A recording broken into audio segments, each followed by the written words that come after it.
Ahead on American Sunrise Early Edition, here we go again.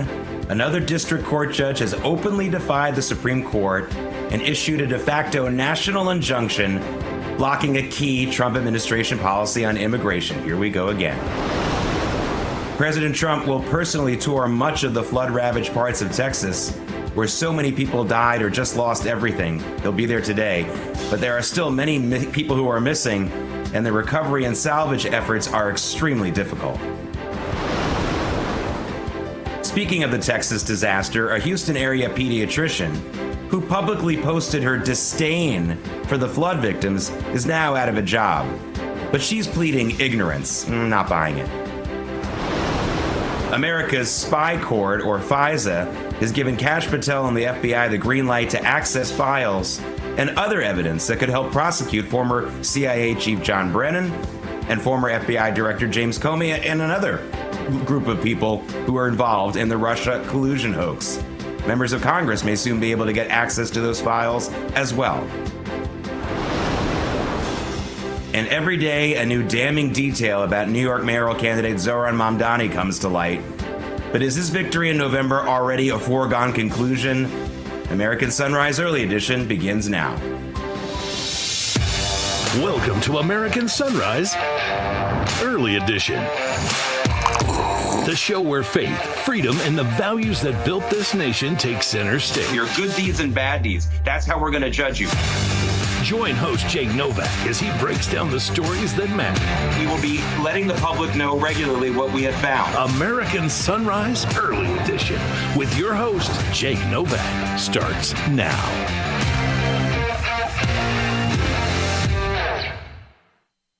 Welcome to American Sunrise Early Edition. It is No Tie Friday. We missed it last week because of July 4th, so I hope you didn't get too formal in the 14 days in between. This has been, again, a very, very eventful 12 hours. If you went to sleep last night when it got dark and didn't check out Real America's Voice, you should have a lot of things going on. And we're going to talk about a lot of them, including a massive number of developments on the illegal alien front. But joining me now is Nicole Kipralov. She's a Republican strategist and a fellow at the Independent Women's Forum. Nicole, I got to talk first about this situation in New York City, because that was what we talked about last time. And I got to say, things aren't looking any better for the folks who are trying to keep a communist Islamist sympathizer out of office as mayor. Zohran Mamdani, it seems to me like the chessboard is all arranged in his favor. We've got too many candidates running against him, splitting the vote. New York City Mayor Eric Adams coming out yesterday bashing Andrew Cuomo for not dropping out of the race. Nicole, this guy's going to win, isn't he? Mamdani's going to win, isn't he? Well, look, let's hope that he doesn't, because that would be, as we know, very dangerous for the city. He's not just another progressive. We know we have plenty of progressives in the city. He is, I would say, an omen of what's to come with the Democrat Party post-2024 election loss. And look, he's particularly dangerous because he's a symbol of ideological extremism that threatens New York City's economic health, cultural cohesion, functional governance. His economic policies, Jake, are so reckless, from the rent freezes to the free buses to city-run grocery stores that have been, that idea has been getting so much attention, to hiking taxes on white people, to the $30 minimum wage. This guy's a Marxist. He supports racialized redistribution of wealth, and he wants to punish achievement. He wants to stifle opportunity. And look, this is it's important to point out that, and this is why still we think we have a path to victory, is because these ideas aren't popular with New York City residents. Remember that New York City elections are decided in low turnout Democratic primaries. And that means that the loudest, most ideological base is going to win. Mamdani, he isn't popular with most New Yorkers. He's popular with the small activist cohort that shows up when it matters. He didn't win because most New Yorkers hate Jewish people. I said this last time. He won because his side showed up, they organized, and they filled the void. And that's exactly what Republicans or common sense Democrats need to do now. I mean, look, I think they're already late to the game, but we have to do everything we possibly can to fight against this guy. And if, common sense Republicans or Democrats don't start mounting strong opposition campaigns in these blue cities, the fringe will keep winning just by default. So I said this last time, I'm going to say it again. Figure out who the most electable candidate is right now out of the three who are the common sense candidates. We may not love some of them, but we have to do everything that's needed to win against Mamdani. Choose the most electable candidate. The two others should drop out. Endorse the most electable candidate, and there's your path to victory there. Yeah, it's not happening yet, though. Speaking of the city and speaking of crime in our cities, now, Nicole, count me among the people who got really excited earlier this week when it was first reported that there was no one shot or murdered in New York City on July 4th. First time in recorded history. Well, not so much. It turns out that wasn't true. The NYPD spokesperson, she apologized. She had it retracted. It turned out there was someone shot in Brooklyn, went to the hospital, and that person did pass away. But look, that mistake aside, it does seem like crime in the city is down, and I'm going to attribute a lot of that to the fact that we have, since President Trump came in office, a crackdown on illegal migration. I think that is having a big effect on this, not just because, I'm not necessarily saying that the illegal migrants were committing the murders and all the crimes, but they did take up a lot of the police's attention, and a lot of focus went to that, and it led to a spirit of lawlessness in the city. And I think that that's really helping. So maybe that'll help Eric Adams win against Mamdani if he's the guy that everyone goes around. What do you think? Well, Eric Adams has a lot of political baggage, and, he had a long time to try and get the crime crisis under control. He had a long time to try and get the illegal immigrant crisis under control. I think he started speaking out against Biden for fueling the open border crisis a little bit too late. He started speaking out towards the end. And I think a lot of New Yorkers now are, a little bit confused. Where does Eric Adams actually stand? Did he start speaking out against the illegal immigration crisis because it got to a point where he was incredibly overwhelmed? Is he trying to work with federal law enforcement and the Trump administration now because there was talk of, him getting a pardon or trying to, get out of some of these corruption charges? So, I think Eric Adams was very much late to the game here. And if you look at polling in New York City over the past few years consistently, especially since the illegal immigration crisis really wreaked havoc on New York City. If you look at polling, most New Yorkers are vehemently opposed to illegal immigration in the city. They have felt the burden of that over the past few years, and they are very much in support of mass deportation. So I think if Eric Adams had really tried to address that from the very beginning, tried to nip it in the bud as much as possible, New Yorkers would have seen that, he actually made that effort from the very beginning, not when it became convenient. So I think there's a bit of confusion there when it comes to Eric Adams's record on dealing with crime and especially the illegal immigration crisis part of that. Yeah, you make such a good point. I mean, this is what I've been saying about Eric Adams for a long time. And there's a lot of mayors like this right now, by the way, who say stuff and then they don't actually do anything. Eric Adams, over the course of his time as mayor, has said a number of good things about crime and about migration, but he never actually does anything. In fact, he already made a deal recently $1 billion to put more migrants in hotels. A no-bid contract, by the way. Earlier this week, Nicole, again, this is something that I think affects anyone who's traveling out of the United States, international travel.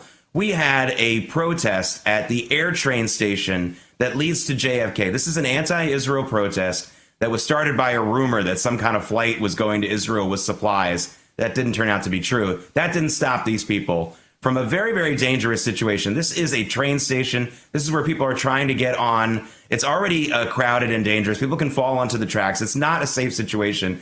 I do think in this case that Eric Adams did move and get the cops to clear them away within a reasonable amount of time. But this is coming to us. This is already in so many of our cities. These pop-up protests, whether it's about ICE, whether it's about Israel, it doesn't matter. We are in a situation now where cities are getting out of control. And this is why, by the way, you get National Guard troops coming into cities, and LA can't stop it. To me, this is not just a New York story. It's not at all. And this sort of anti-American hatred, whether it's, anti-Semitism or it's anti-law enforcement, it's just not welcome in this country. We have to make that message very clear. And I think the Trump administration absolutely is. And you mentioned, protests against ICE. DHS has said that cases of assaults against ICE agents are still being entered. Even as we know, there's been a 700% rise in assault on ICE. We know the other day a gunman opened fire at the entrance of a U.S. Border Patrol annex in Texas. Texas is not a blue state. It's happening there too. Yet the mainstream media continues to downplay incidents like this, and Democrats still pretend that, the border crisis doesn't exist. There are no victims. And that's just categorically false. And the question I keep asking is, how many agents have to be shot and, God forbid, killed before the left admits that this is a disaster and stops bashing ICE in every way? And we can apply that to the anti-Semitic attacks too. We know there's been assault on Jewish people. We know the 2 Israeli embassy staffers were killed. We know the incident in Boulder. How much more of that do we have to take before there's this realization that by the mainstream media and by Democrat lawmakers that this is such a big crisis, and that this sort of hatred, again, is just not welcome in this country. This is not what America stands for. Speaking of hatred, I only have 30 seconds left, but I got to get to this Texas flood story and the Houston area pediatrician who posted on her social media, her name is Catherine Probst, that the victims in the flooding got what they deserved. They were Trump voters and they got what they deserved. She's now claiming she didn't know how many victims there were, how bad it was. I don't know how she can possibly claim that. She's now, and the doctor is out. She's now out of a job. But Nicole, just real quickly, this is more than just the protesters I just showed you and the violence against ICE. This is real hatred seething among a very, very disillusioned, and I would say more than disillusioned, really delusional part of this country. Right, Jake, what I would say is there is no apology that will ever be able to excuse this. A pediatrician is a child doctor mocking the deaths of children based on assumed political affiliation. That's not a lapse in judgment. It isn't a mistake. It's moral rot. Yeah, it's simple as that. Nicole Caprillo, thank you so much for joining us. Have a great weekend. Thanks, Jake. All right, coming up. If there's one thing the Democrat voters of South Carolina really relate to, it's a guy like Gavin Newsom, right? Well, he thinks so. I will explain. And did the recently resigned president of the University of Virginia really step down because he truly believed in diversity, equality, and inclusion? Or was he just another academic leader who wanted to include some folks, but not others? American Sunrise Early Edition will be right back.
a live look at Grand Haven, Michigan. I love when we get some of these lesser-known parts of the country in our live shots in the morning.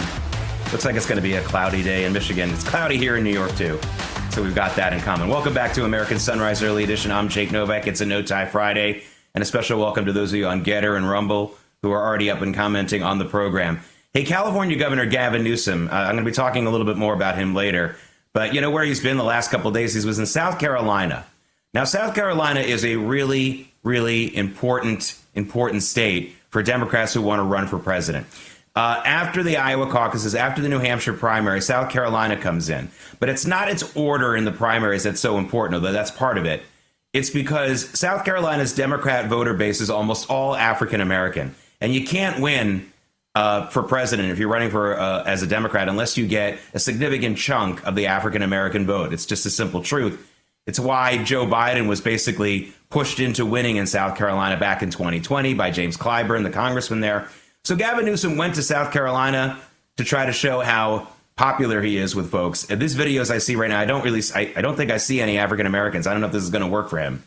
I don't think this guy is going to have a chance really to win among the voters in a state like South Carolina. But hey, if Joe Biden can do it with the push from James Clyburn, maybe he can too. I don't know. But that's where he was the last couple of days, even as there's massive problems going on in California, of course. Now, staying on the Eastern Seaboard, when the University of Virginia President James Ryan resigned late last month, the academic world gave him full martyrdom.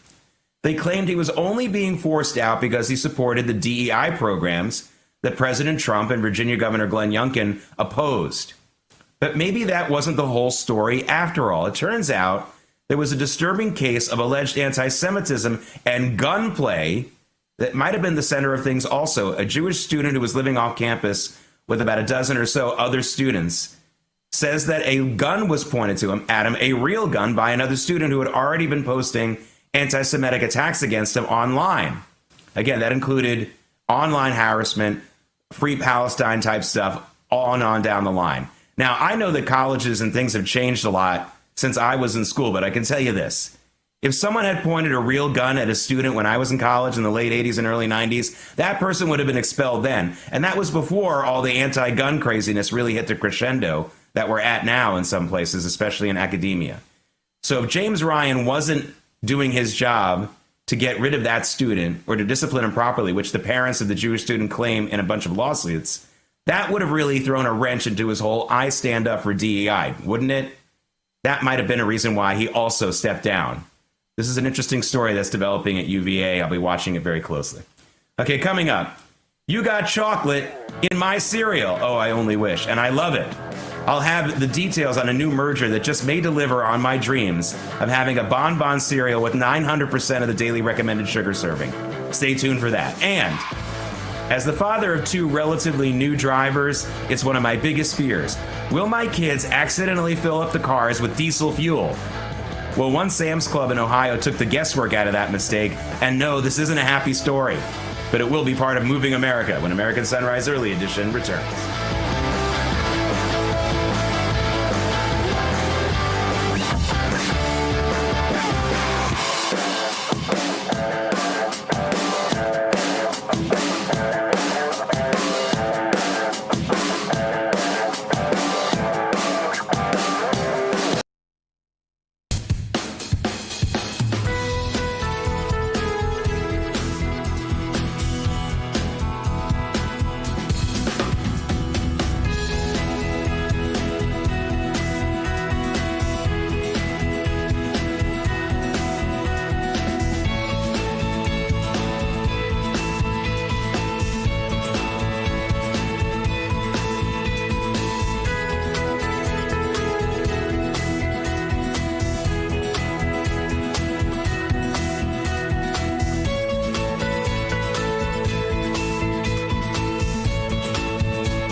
live look at Wrigley Field on the north side.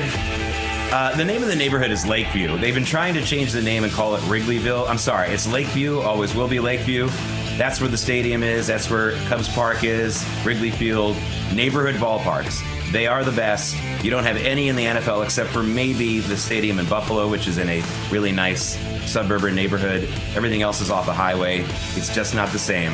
You gotta love Wrigley Field, whether you love the Cubs or not. Let's take a look at where the markets are this morning here on American Sunrise Early Edition. You're gonna have a lower open. Here's why. President Trump is not happy with the way that the negotiations are going with Canada and the trade situation. He announced a new tariff on Canada.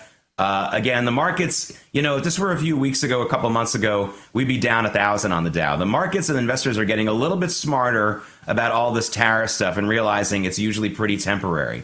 But we're going to have a lower open on the markets after we've had some gains the last couple of days. Gold is up, still holding it above 33. And look at oil, back down to the $66 a barrel level. Now, I really want you to take a look at Bitcoin. We finally broke out of that 110,000 ceiling, and boy, did we break out of it, 117,000. We were at 118 at just a few minutes ago. And I think we're going to get up to 125 now. I think that might be the new window. But, again, I don't give investment advice. I'm just saying this as someone who watches the markets very, very closely. I need to know your personal financial situation before I give you any investment advice. But we have broken out above that window that we were stuck in for so many months. All right, I am creating a new term for Wall Street. I'm going to copyright it right here. Everyone listen to me. It's called the Delta Decoy. Here's why I'm calling it the Delta Decoy. Delta Airlines was one of many companies that when the tariffs were first announced, came out with hysterical statements about how, well, we can't even guess how much we're going to make anymore. We don't know. What they were doing is a decoy. They were basically lowering the bar. They were under-promising and knowing that they would over-deliver. That's exactly what happened yesterday. Delta announced that they beat expectations on their top and bottom line, on their revenues and on their profits. They also said that higher-end demand is stronger than they thought. And sure enough, Delta shares went up 12% in trading yesterday. That's a lot for any company, but especially an airline. 12% jump in one day. I'm calling it the Delta Decoy because Delta came in with their earnings results first, but a lot of companies have done this. Get prepared next week when all the companies start announcing their earnings numbers for the second quarter of this year, April through June, to start saying, hey, we thought the tariffs were going to kill us, but look, our customers, they knew it wasn't going to kill them. They knew it all along. They were lowering the bar, and a bunch of Wall Street analysts and people who watch financial news TV fell for it. The Delta Decoy. I coined it here first. Okay, Italian chocolate maker Ferrero is buying cereal giant WK Kellogg for $3.1 billion. Yes, I have been daydreaming about rich Italian chocolates in the shape of Ferraris and Alfa Romeos in milk. A man can dream, can't he? All right, anyway, but seriously, this deal is real. By the way, Kellogg split itself into two different companies last year. One being just the cereal maker, because cereal is just not as popular in America anymore. They wanted to separate out that losing part of their business. And the other part is their snack division, which is Pringles and Cheez-Its. M&M Mars bought that for $36 billion. That deal hasn't closed yet. So Kellogg's is being bought on all sides. Okay, now I'm hungry for all these unhealthy snacks, and I'm guilty even though I haven't had any food yet. Kellogg shares, by the way, on that news rose 30% yesterday. They're getting sold off, an American icon. Mars at least is an American company, but Ferrero is not. I told you a few times so far this year about big tech firms like Microsoft and Google contracting with nuclear power companies to make mini reactors for them because the massive amount of energy it takes to do AI-related technology. It is an absolute energy sucker. So Google, Microsoft, a bunch of other companies have already have deals in the works to make small nuclear reactors just for them. But while we wait, state-controlled power utilities using old-school power are trying to spread out the costs that these tech companies in their states are incurring on everybody else because they're using so much more energy. Well, one state that can't do that anymore is Ohio. They're not going to do it anymore. This week, the Buckeye State decided to require Amazon and Google to pay more upfront energy bills to cover these massive costs. Now, the decision came after a bunch of smaller businesses in the state objected to being forced to pay a lot more of the bill, even though they weren't using any more energy. You want to know why your power bill is going up? It's got a lot to do with this. So listen, I don't like the idea of shaking down companies just because they can. But in this case, if you use more, you should pay more. Consumption tax, it's simple as that. And Google and Amazon in Ohio are going to have to pay more. It's going to use all this energy. Again, they're trying to solve the problem with nuclear reactors. But look, folks, I don't want to have to pay more for my energy when I'm being really conscious and Google wants to do AI or Bitcoin mining. That's not fair to the rest of us. Okay, ladies and gentlemen, start your engines.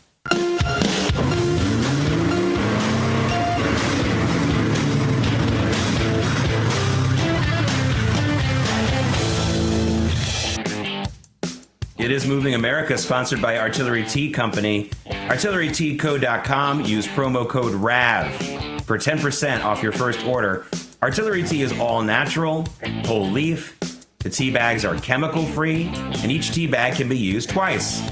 Artillery Tea Company is family and veteran owned and operated, and a portion of your purchase goes to help veteran and first responder charities. ArtilleryTeaCo.com, promo code RAV for 10% off of your first order. Check it out. Hey, I'm sorry to start Moving America with another recall story, but this is a big one, and I got to tell you the big ones. Ford is recalling 850,000 Mustangs, Broncos, F-Series pickups, Lincoln Navigators, and some other models because of a fuel pump defect that can cause engine failure. That's a big one. Now, this recall affects model years 2021 through 2023. Check with your dealer about this, and I love showing that new Bronco. That is a really sweet car, isn't it? Sweet vehicle. But, you know, got to get that fuel pump fixed if you have a 2021 through 2023. But call your dealer. Your particular Bronco may not be included. All right, did you think the demand for EVs in America had already hit rock bottom? Nope.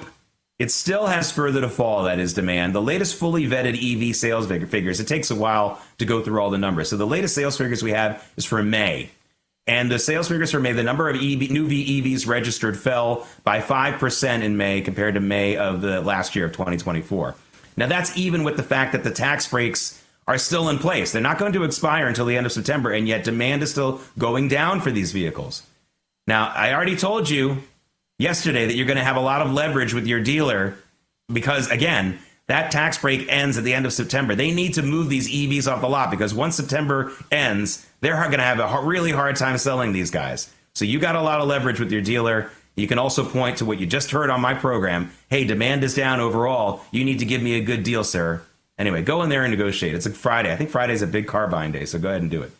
All right, I'll admit that I thought it was really cool for Volkswagen to bring back the iconic VW microbus, or at least the design, when they introduced the electric ID Buzz van. Here you see some pictures of it.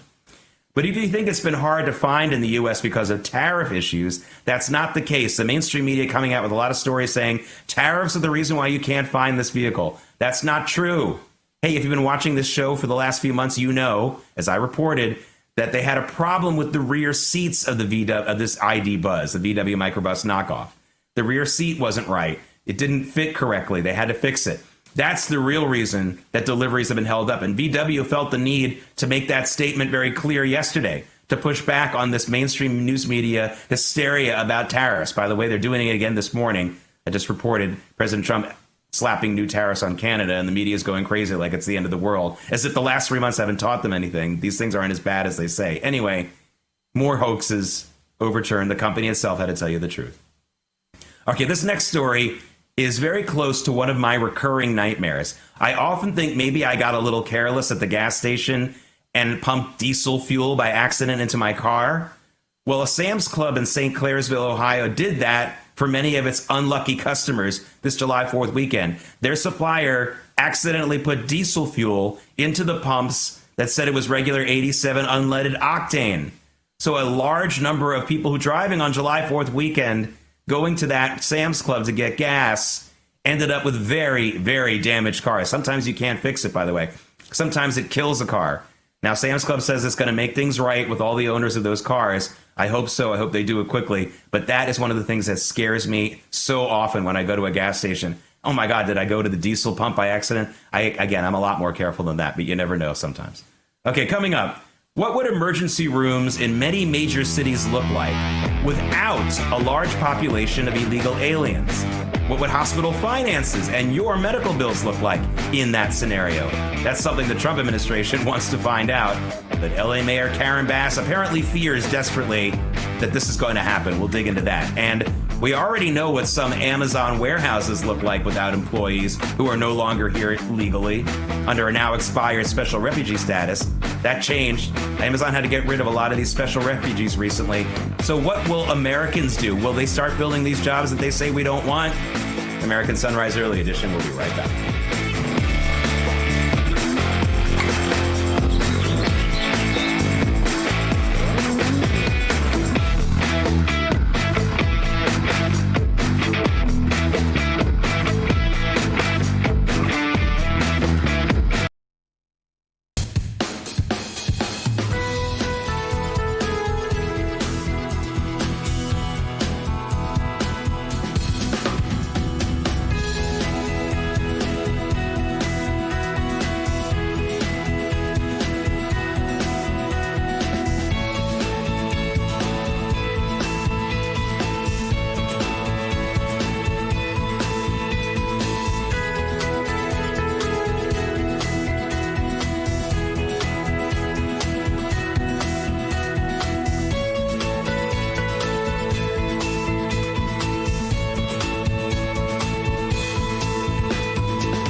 It's Friday, July 11th. Here are this morning's top stories. Here we go again. Another district court judge has openly defied the Supreme Court and issued a de facto national injunction blocking a key Trump administration policy. Yes, it's about immigration. Here we go again. President Trump will personally tour much of the flood-ravaged parts of Texas, where so many people died or just lost everything. He will be there today.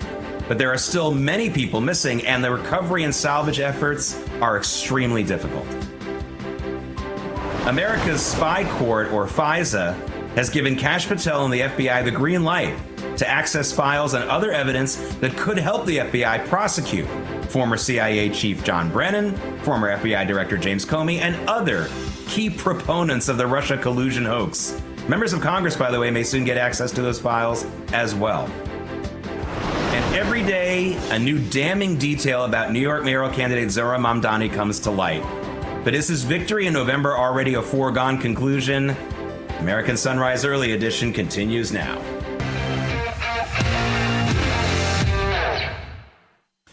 Welcome back to American Sunrise Early Edition. It is a No Tie Friday. I'm Jake Novak. Special welcome to those of you in the Getter and Rumble chats. Special thank you to all the people in the Getter chat who just told me that the nozzle for diesel fuel won't fit into my unleaded car. So I could never have made that mistake unless I went to that Sam's Club in Ohio where they accidentally put diesel into the unleaded pump. You have just really now saved me a lot of pain and sorrow. And now I know my daughters won't make that mistake either. Thank goodness. All right. This is why the Getter chat is so valuable, and the Rumble chat. Thank you so much. All right. Joining me right now, because we got to get back to business here and serious stuff. It has been a really, really amazing, and not in a good way, I would say, 18 hours on the illegal immigration front. So joining me now is someone who knows a lot about that, attorney and author John Thaler. And John, it does seem things like they're moving along. But first I want to talk about this FISA thing, because you're also a lawyer. It does seem like things are moving along in the probes of James Comey and John Brennan and the whole Russia collusion hoax. You know, as recently as yesterday, I would have said, I don't think this is going to go anywhere. But now when I see that the FISA court is cooperating with the probes, I'm thinking, maybe something will happen. Maybe somebody will punish, and maybe we'll find out just the extent to which these people lied, tore the country apart over a phony story because they didn't like President Trump. Yeah, and what people should take from all of this is that this is really all about perjury. It's not about whether or not there should or should not have been an investigation. This is a secondary level issue, which says that once they knew or should have known that the documents that they had, basically the dossier, the Steele dossier, was phony. Once they knew it was phony, they continued to present evidence, including to the FISA court, to get warrants. So essentially, they used what they knew to be phony information. They knew to be a falsified document coming from the Clinton campaign in order to then go and spy on Donald Trump. And that they did it willfully, they did it maliciously, they did it as an excuse to be able to spy, essentially, because they did not want him to become president. It's really, to me, again, and John, I think the added value here, or the added harm, was, again, the fact that you have to understand that there are people who felt like they could break up their family relationships, their longtime friendships. If they had just said, well, I don't like President Trump, I don't think that they would have felt emboldened to do that. But with this lie about a traitorous collusion with Russia in their pockets, something that was being pushed on them by the mainstream media, et cetera, people felt emboldened to do this. I don't think that there's any healing from that. But listen, if someone goes to jail for perjury, even if it is a short amount of time, at least we'll have that. John, you are an expert on political corruption and cover-ups. So I have to ask for your take on the whole Epstein case mess. And it is a mess. I don't think there's anybody in America who is satisfied with the official line that there isn't much there and that he did kill himself and yada, yada, yada. You had Alan Dershowitz go on television yesterday saying he's seen these files and so-called client lists, but that he's barred from talking about it. But he said, hand to God, it does exist. John, you have some experience with corruption. What do you think's going on here? Well, I don't think it's so much a matter of corruption, but it's certainly a matter of lying to the public. There's no question in my mind whatsoever that there are files, that there are lists. Now, is there one big giant, list of clients? No, it's very likely Epstein did not keep a client list in the sense that we think of a list. But the fact of it is that there's no question. There are issues here. There are reasons why the government does not want you to see that. There may be very legitimate reasons. We can speculate all we want. It's not really so much worth doing. But there may be very good reasons why that list, as they say, and a lot of the information should not come out. But I think the easiest way to look at this and process this, to me, is that both Dan Bongino and certainly Kash Patel made a number of years' career selling this point to the American public. Some people have called it a grift, where they've kind of sold their reputations on the fact that if you put them into positions of power, they were the ones who were going to expose all this. So all of a sudden to come up with this absolutely ridiculous story, certainly pisses people off. I mean, this is stuff that really makes people angry. And it makes, not just MAGA people angry, it makes people, I think, on the left and the right upset. I wouldn't, like I said, I wouldn't call this corruption, but I would certainly say that they're lying. They know they're lying. We all know they're lying. And I certainly hope when it finally does come out, because these things always do, that the reason for the lie was really that important, that they had to do it the way they did it. I think Pam Bondi, to some degree, has gotten caught in the middle. I think she thought that they were going to release, that there was just information she could look over and then put it out. Unfortunately, much to her chagrin, that is not the case. So she winds up holding the bag in all of this because she's the front person, the spokesperson for this. But, at this point, clearly they are lying. Clearly they have the information, and clearly they don't want to share it. Yeah, and it's also such a huge distraction.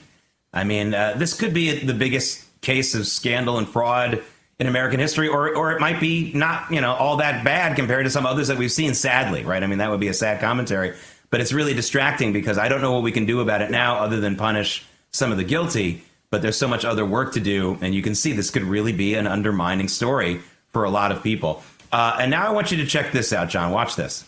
How long have you been waiting? 6, 7 hours. What are you here for? My elbow feel funny. My elbow feels strange. I am just I am very near death. Can I go before you? No. My elbow feel funny. Ah. All right, that's the scene from American Dad. And as much as that is a joke, I think that that is actually what it's like at a lot of crowded emergency rooms in America. And it turns out that a closer look at some of the patients who came into a number of emergency rooms, especially in the state of Texas recently, were a very high percentage of them were illegal aliens. Now, this is also an issue, of course, in Los Angeles.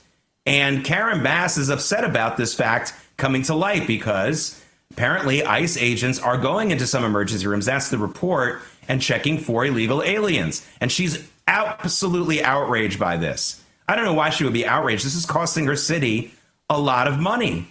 And who knows how many people aren't going to emergency rooms, poor American citizens who don't want to have to wait forever for help. Maybe they're going to urgent care, or most likely they're probably not going anywhere at all. John, the illegal alien effect on this country goes well beyond all the economic reports I've seen. I've seen a lot of them over the years. They never include stuff like this, like what it's like to have a crowded emergency room everywhere you go in America because of this, or what it's like on the roads, what it's like because there's so much traffic. I've heard reports that traffic in LA has actually been reduced lately because there's fewer illegal aliens on the roads. I mean, this could really be a huge change, but I think that the fact that the mayor is upset that illegal aliens are afraid to get caught by ICE. I mean, the amount of advocacy she does for illegals, does she have any time for actual citizens anymore? I'm not sure. No, she doesn't at all. Having been born and raised in Los Angeles and watched the city, turn, to become one of literally illegal, not legal immigrants, but illegal immigrants. Everything you said is a problem. Traffic problems absolutely caused by illegal immigration. Healthcare problems caused by illegal immigration. We don't even talk about it much, but just car accidents and lack of insurance caused by illegal immigration. The price of your auto insurance in California is, one of the highest in the country because of accidents that occur where you have to use your uninsured motorist benefits because the person who hit you was illegal and didn't have any insurance. The bigger problem here, as I've said before, is what they're masking, what they're covering up.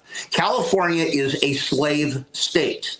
And let me explain what I mean by that. California is a state that is the fourth highest GDP economy in the world because it's built on the backs of slave labor. It's not built on the backs of black individuals, of African Americans. It's built on the backs of Hispanics who come over the border and who get low-paying jobs or get jobs that are paid under the table, and that's how it maintains its economic stability. So for all of the money that it spends, for all of the balanced budget problems it has, for all of the economic issues it's got, including what it pays public employee unions, including its unfunded mandates, everything, it is bankrupt because it pays essentially slave labor and at the same time doesn't provide the services. So what you get is you get all the fun of the slave labor, which is cheap labor, but at the same time you get all of the problems, such as what do you do when somebody has a medical issue? What do you do when they have to drive and don't have insurance? So the entire state is based on this. And so you have two issues, one of which we've talked about before,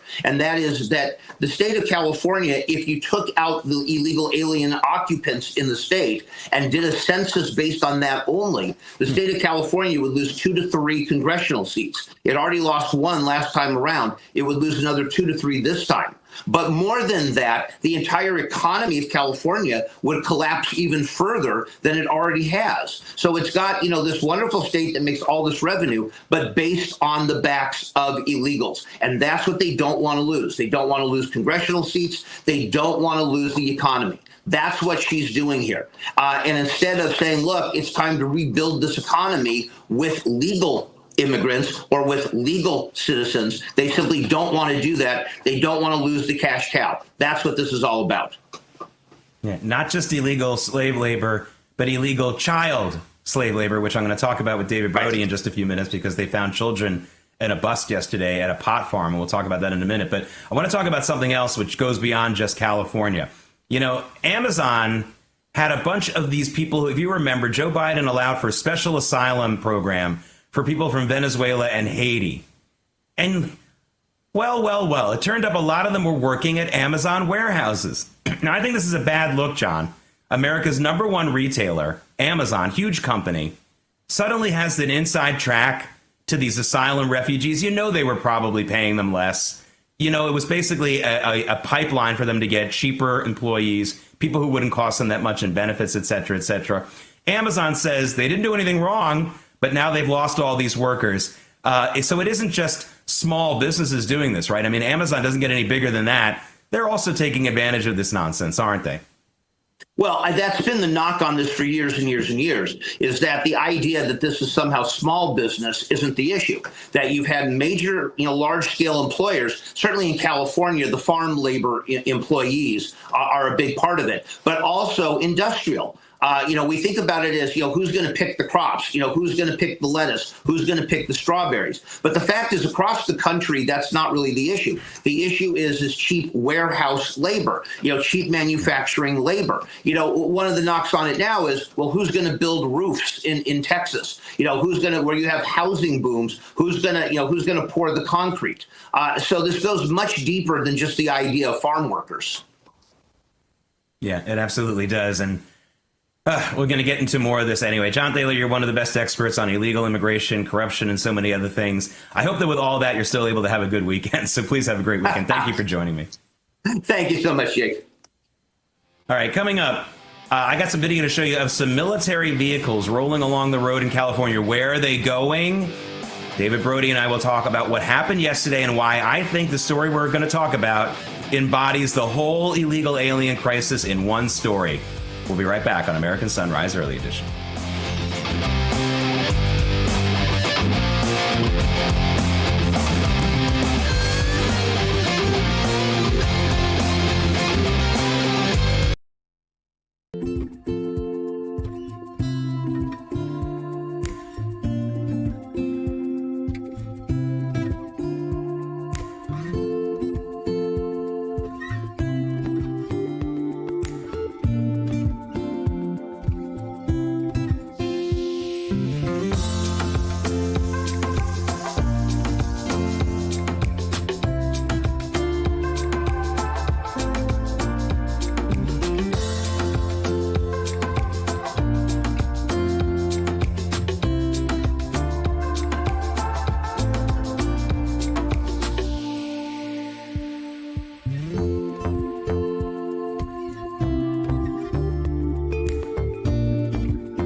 American Sunrise Early Edition. It is No Tie Friday. Listen, I had so much breaking news over the last 12 hours that I had to bring in this other story because this is a very big deal. Yesterday in Ventura County, that's basically a suburb. I won't call it a suburb. It's outside of Los Angeles. Part of that includes the valley. Part of that includes other parts, a large agricultural part of that part of the country, Southern California. What happened yesterday is that ICE went after, along with some other agencies, went after a hot farm, a marijuana farm, not a food farm, not a grocery store or anything else like that. They went after them because there were some criminal warrants out on them and reports that there were a lot of illegal aliens working there. Well, they got there and they found not only illegal aliens working there, but illegal alien children, unaccompanied minors. I checked the weather forecast yesterday, by the way, in Ventura County. At one point, it was 105 degrees. Minor children working on a pot farm with illegal pesticides in 105-degree weather. Now, when news came out that this farm was being busted, politicians protested. Gavin Newsom protested, got really angry. Suddenly, a pop-up protest, including protesters including one who allegedly shot at one of the ICE officers with a gun. No one was hurt. And then the mainstream news media reported it as it was happening and called it a farm, a food farm, saying that the people who are picking our vegetables and fruits are being busted. No, they were picking our pot leaves, and they were doing it with children. David Brody joins me now. Hey, David, I can't think of a story that embodies the real illegal immigrant crisis, the lies by the politicians, the lies by the mainstream media, more than this story. Oh, there's no doubt about it. So let me get this straight. They are protesting. Let's think this through. What are the chants? Let our children work in the fields in 105-degree temperature and let's exploit them. That's the protest chant? No, it's not. But that's exactly what they're talking about here. I mean, they have no problem with it. I mean, this is a moral cause. It's a moral cause. Specifically, I'm talking about as it relates to children being out in the fields. Oh, I'm sorry, did I bury the lead and say illegally? But that isn't, if you think about it, that isn't even the lead in this case. The lead in this case is the humanity of it all. I mean, if you're going to be a moral and good people, how about we take care of our children first? And why in the world, forget 105 degrees at this point, could be 110, could be 72. Why in the world are children out there working in these type of conditions illegally? So they're illegally working and they're illegal, the double illegal. Look, if you just let the stats shake, and I know you're a man of many talents, and you're a man of many statistical research analysis PDF documents, you just look and you see that even under the Biden administration, they understood this was a major problem. Of course, did they do much? No. I say much. They did do some. They didn't do raids like this, but they did do some in terms of trying to figure out what's going on with children illegally underage working in federal violation. So it's up 44%, I think, in 1 year. So this is a major problem, and they're doing the moral and correct thing here. Yeah. And again, just don't fall for the propaganda. This is what's really going on with illegal aliens in this country. All right, American Sunrise for 2 hours is coming up. I'll see you on Monday. American Sunrise is a great way to start your morning. Join us Monday through Friday from 8 to 10 a.m. Eastern Time. We've got the news of the day and some compelling interviews that you don't want to miss. Here's what you missed from yesterday. I just realized the anniversary of that assassination attempt is what, just 3 days away? Today is the 10th. That happened July 13th. Hard to believe that it's been a year ago. To me, it feels like it was almost yesterday. Those 6 Secret Service agents were suspended. We're hearing, guys, that the suspensions range from between 10 and about 42 days. The suspensions apparently were handed down months ago, but obviously the agents had an opportunity to appeal. It isn't harsh enough. You have a hurting family. I heard the pleas of the wife of course, the gentleman the patriot who was shot and killed during that as well. It could have been our president. It could have been anyone in that audience. It could have been any one of us or our team who have all been to rallies. It could have been anyone in our audience who most of them have been to rallies. But I do believe, guys, that this is ultimately a problem between the leadership ranks and the agents in the field. We know this. There's been problems there. They're trying to correct it at the top. But you can add this point of the fact that there's been suspensions and not firings to a long list of questions that we're going to have. It's feeling like Epstein to a degree here, because we've got a lot of questions on that too. So like, what in the world's going on? This single issue is the most heated and debated topic on social media right now in regards to President Trump and this administration. Now, this case closed in terms of Epstein comes just 2 weeks after the P. Diddy trial, another high-profile sex trafficking, sex extortion, prostitution, the horrible things that allegedly P. Diddy did. So you've got two very high-profile cases that are just swift away, nothing to see here, we're over it, it's gone. P. Diddy, for the most part, getting off on the most serious charges. The reality for us, David, is that a lot of these folks that are in the cabinet are friends of ours, and we not only know them, but we believe them and we trust them.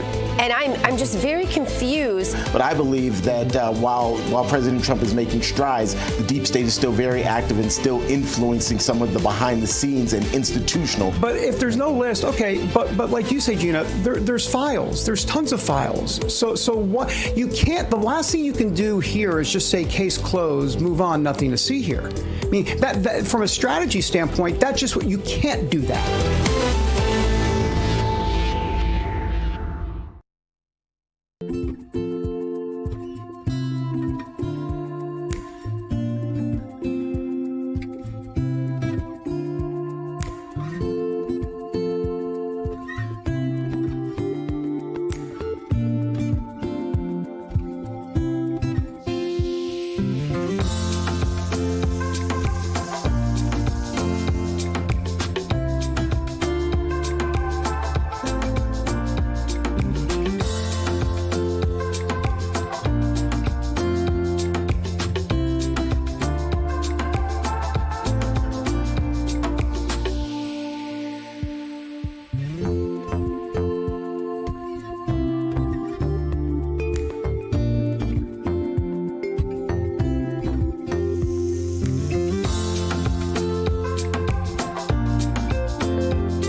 Just ahead on American Sunrise, President Trump set to travel to Texas today to tour the impacted areas of the tragic floods. What can we expect? We have the latest. Plus, Sunday marks the one-year anniversary of the first assassination attempt against President Trump. But do we really know any more about that day than we did then? Will the Trump administration get to the bottom of it? We have reaction. And President Trump floated a controversial idea for New York City and Washington, D.C. What was it, and will it work? We have these stories and so much more as Freedom Friday starts on American Sunrise right now. Good morning, America.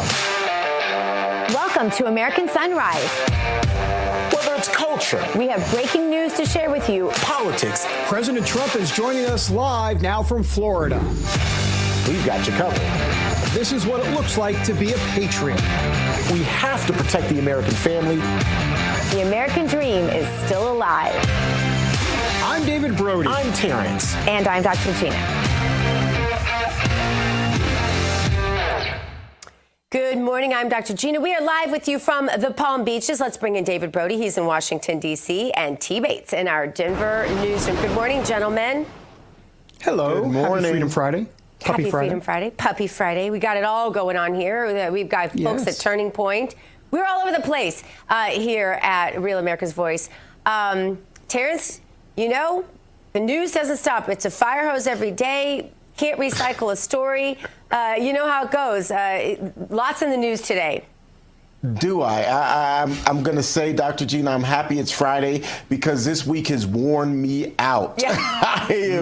I am tired. So look, we are covering a bunch of stories today. Obviously, preparing for July 13th. That is the 1-year anniversary of the attempt on President Trump's life in Butler, Pennsylvania. The president even talking about that, as we of course know that now 6 Secret Service agents who were active that day have been suspended. But President Trump telling Fox News that he actually is satisfied with how the investigation of that day was handled. So they briefed me numerous times, the FBI, the Secret Service, sort of everybody. DOJ, Pamela's doing I think she's doing a fantastic job. But they briefed me, and I'm satisfied with it. They should have had somebody in the building. That was a mistake. They should have had communications with the local police. They weren't tied in. And they should have been tied in. So there were mistakes made. And that shouldn't have happened. And that building was a prime building in terms of what they were trying to do. So, but I was satisfied in terms of the bigger plot, the larger plot. I was satisfied. And, I have great confidence in these people. I know the people, and they're very talented, very capable. They had a bad day, and I think they'll admit that. They had a rough day. David, I want to give you first crack at this because you brought this to our attention this morning, and as I listened to it, I thought he's being so gracious. They had a bad day. Wow. You lost part of your ear, brother. Well, and let's not forget there's a dead man. Right. Yeah. I mean, there's so much. I just felt like he was gracious. That's what came to mind when he ended with, they had a bad day. I think you're right. I mean, I think you're right. That's the graciousness part of President Trump that we see often, those that know him well. So I think that's part of it. I have to tell you, I was distracted when he said Pam Bondi's doing an excellent job. I'm sorry. I kind of went like this. Like, this was my reaction. I was like the eyes emoji in the text. One of those. I was like, oh, okay. But beyond that, look, Gina, here's the thing. It's almost a year now, right? Sunday the 13th, it will be the day. It's almost a year. And technically, the FBI has still not released an official motive as to what in the world was going through Thomas Crook's head at that time. I mean, we have a little bit, but we have nothing. A year later, what in the world? There's so many unanswered questions here. Yeah, I'll tell you who's not satisfied with this, and that is the widow of Corey, who was killed that day, the Patriot, and her children, her daughters. And I've spoken to them, and it's absolutely heartbreaking.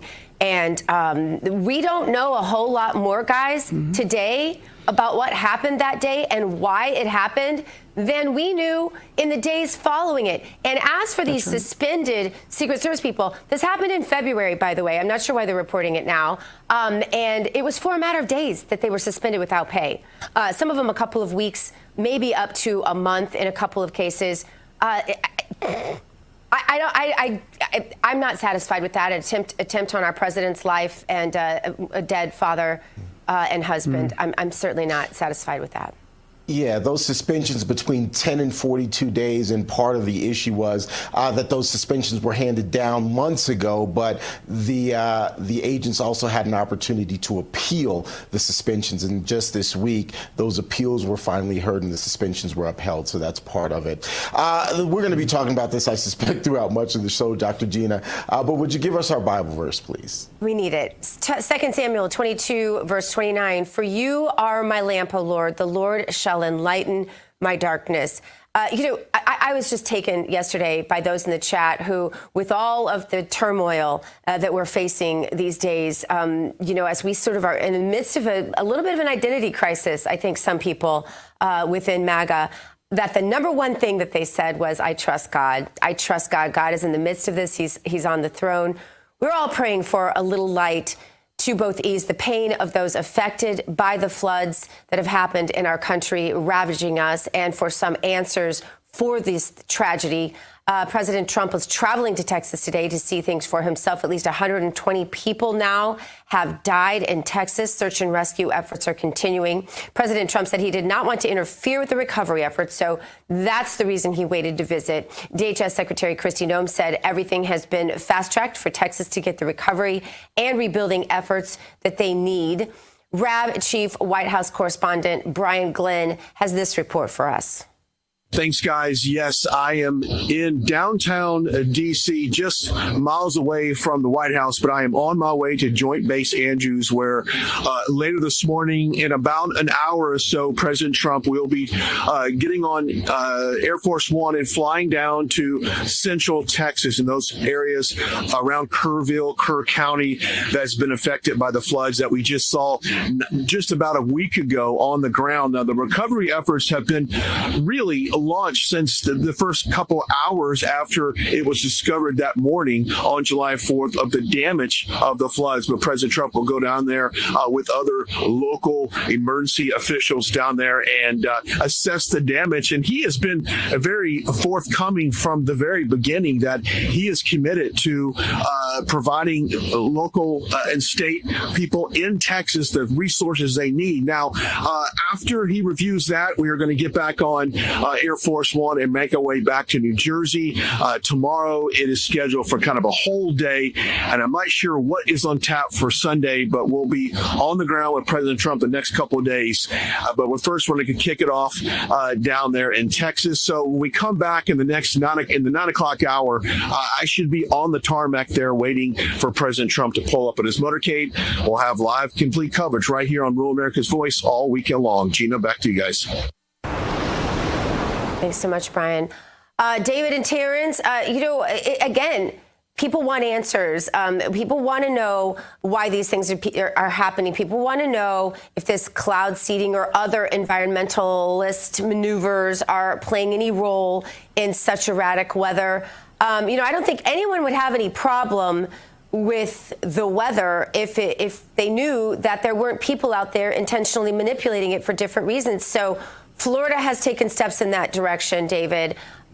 We know that, and that's Governor Ron DeSantis. We know that Marjorie Taylor Greene, Congresswoman, has a bill to make messing with the weather a felony, basically. Do you think we make some progress on this? And do you think, in what you've read and researched, David, that this sort of manipulation has any bearing on situations like this flood?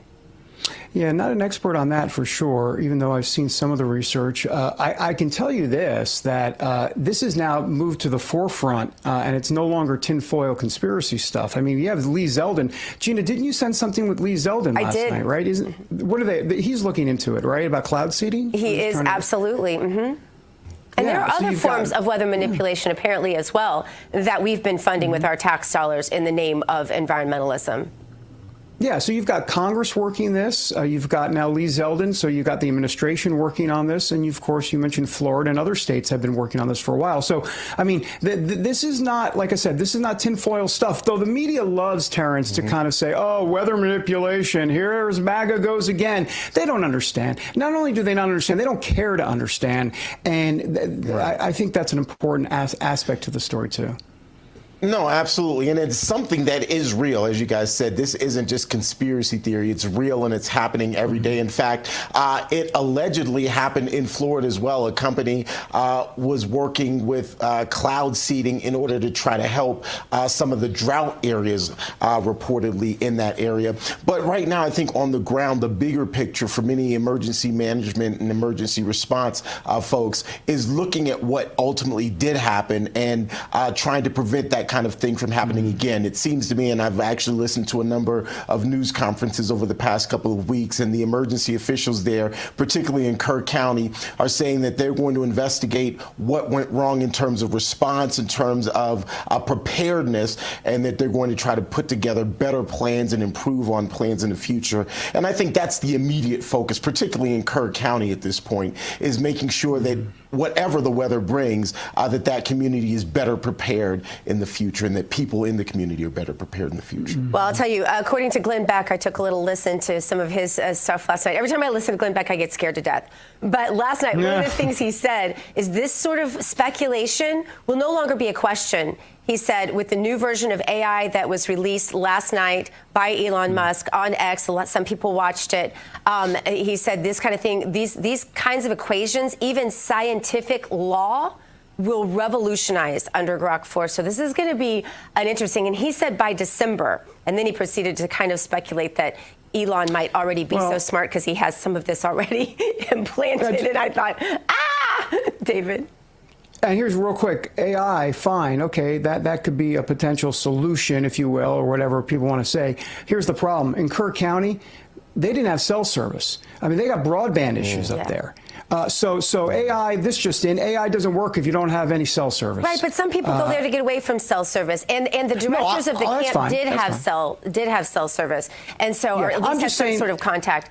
So you know, I mean, I hear you, David. It's some people don't want 5G all over them all the time, you know, but there can still be warning ways to warn people. I 100% agree. I just want to say I'm seeing here the billions actually were spent on broadband, but there was still no cell service in Kerr County. So that's something they're going to have to look at. They're going to have to look at some of this. That's a point. But at this point, do we believe anyone will ever actually be punished for anything? All right, listen, we got to get to the show. Coming up, we're going to take you live to Tampa for the Turning Point Student Action Summit. And later, 6 Secret Service agents suspended for days or weeks back in February for their actions or inaction on the day President Trump and others at that rally were shot. Do we have any more answers today than we had a year ago? We have reaction just ahead on American Sunrise.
This news break is brought to you by AMAC, Association of Mature American Citizens.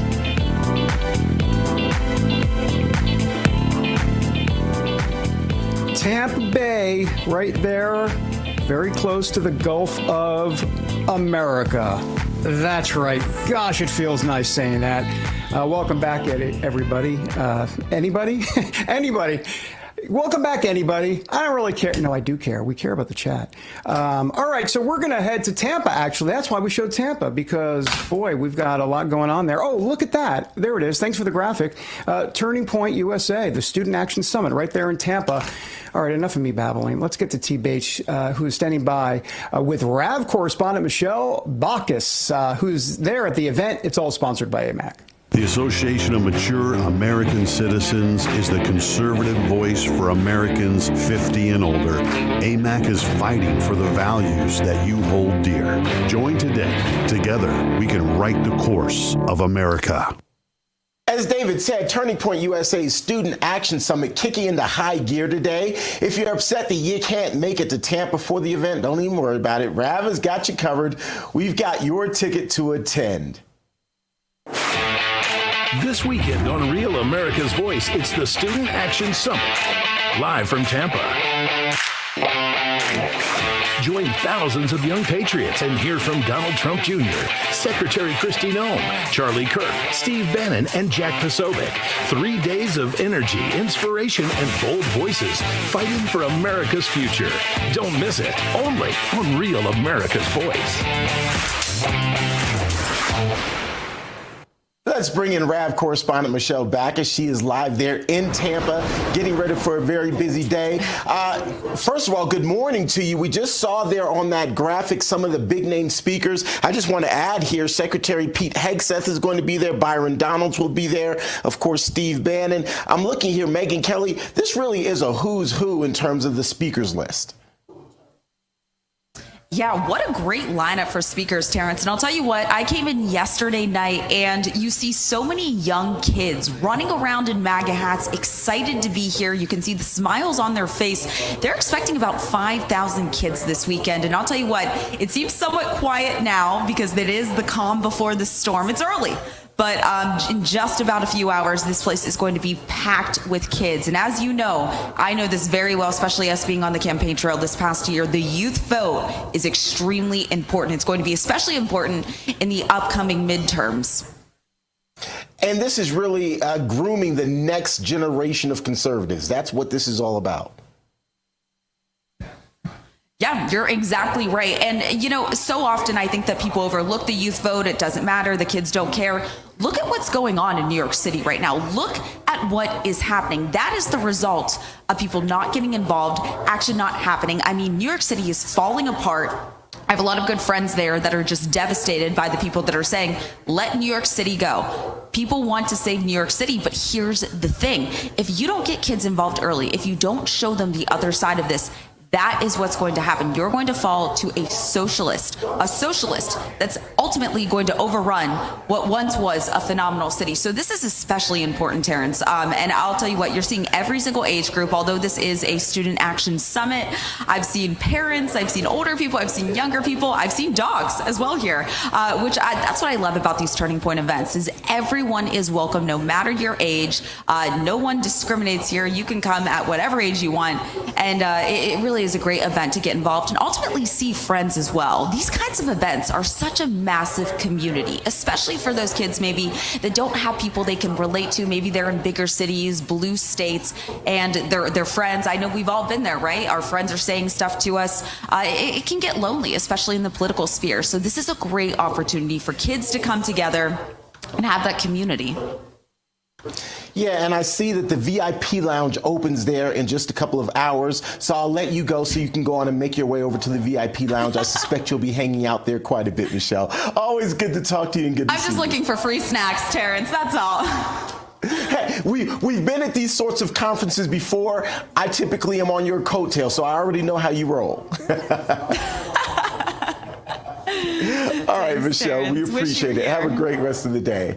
I wish so too. All right, folks, we are, of course, looking forward to watching the summit right here on RAV this weekend. You can tune in and we'll have live coverage throughout the weekend. But next, Israeli officials say they're going to need help from Arab nations to take out the Houthis. We'll have the details on that ahead. First, though, a quick look at this day in history.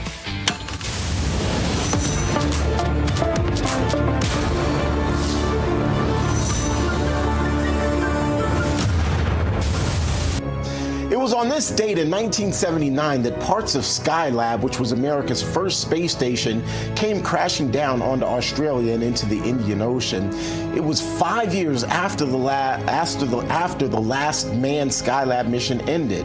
The good news is no one on the ground was hurt. Skylab, by the way, was launched in 1973 and was the world's first successful space station. It safely housed 3 different 3-person crews for extended periods of time. More American Sunrise right after this break.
Miami, Florida, there's the beach. I'm looking for Biden.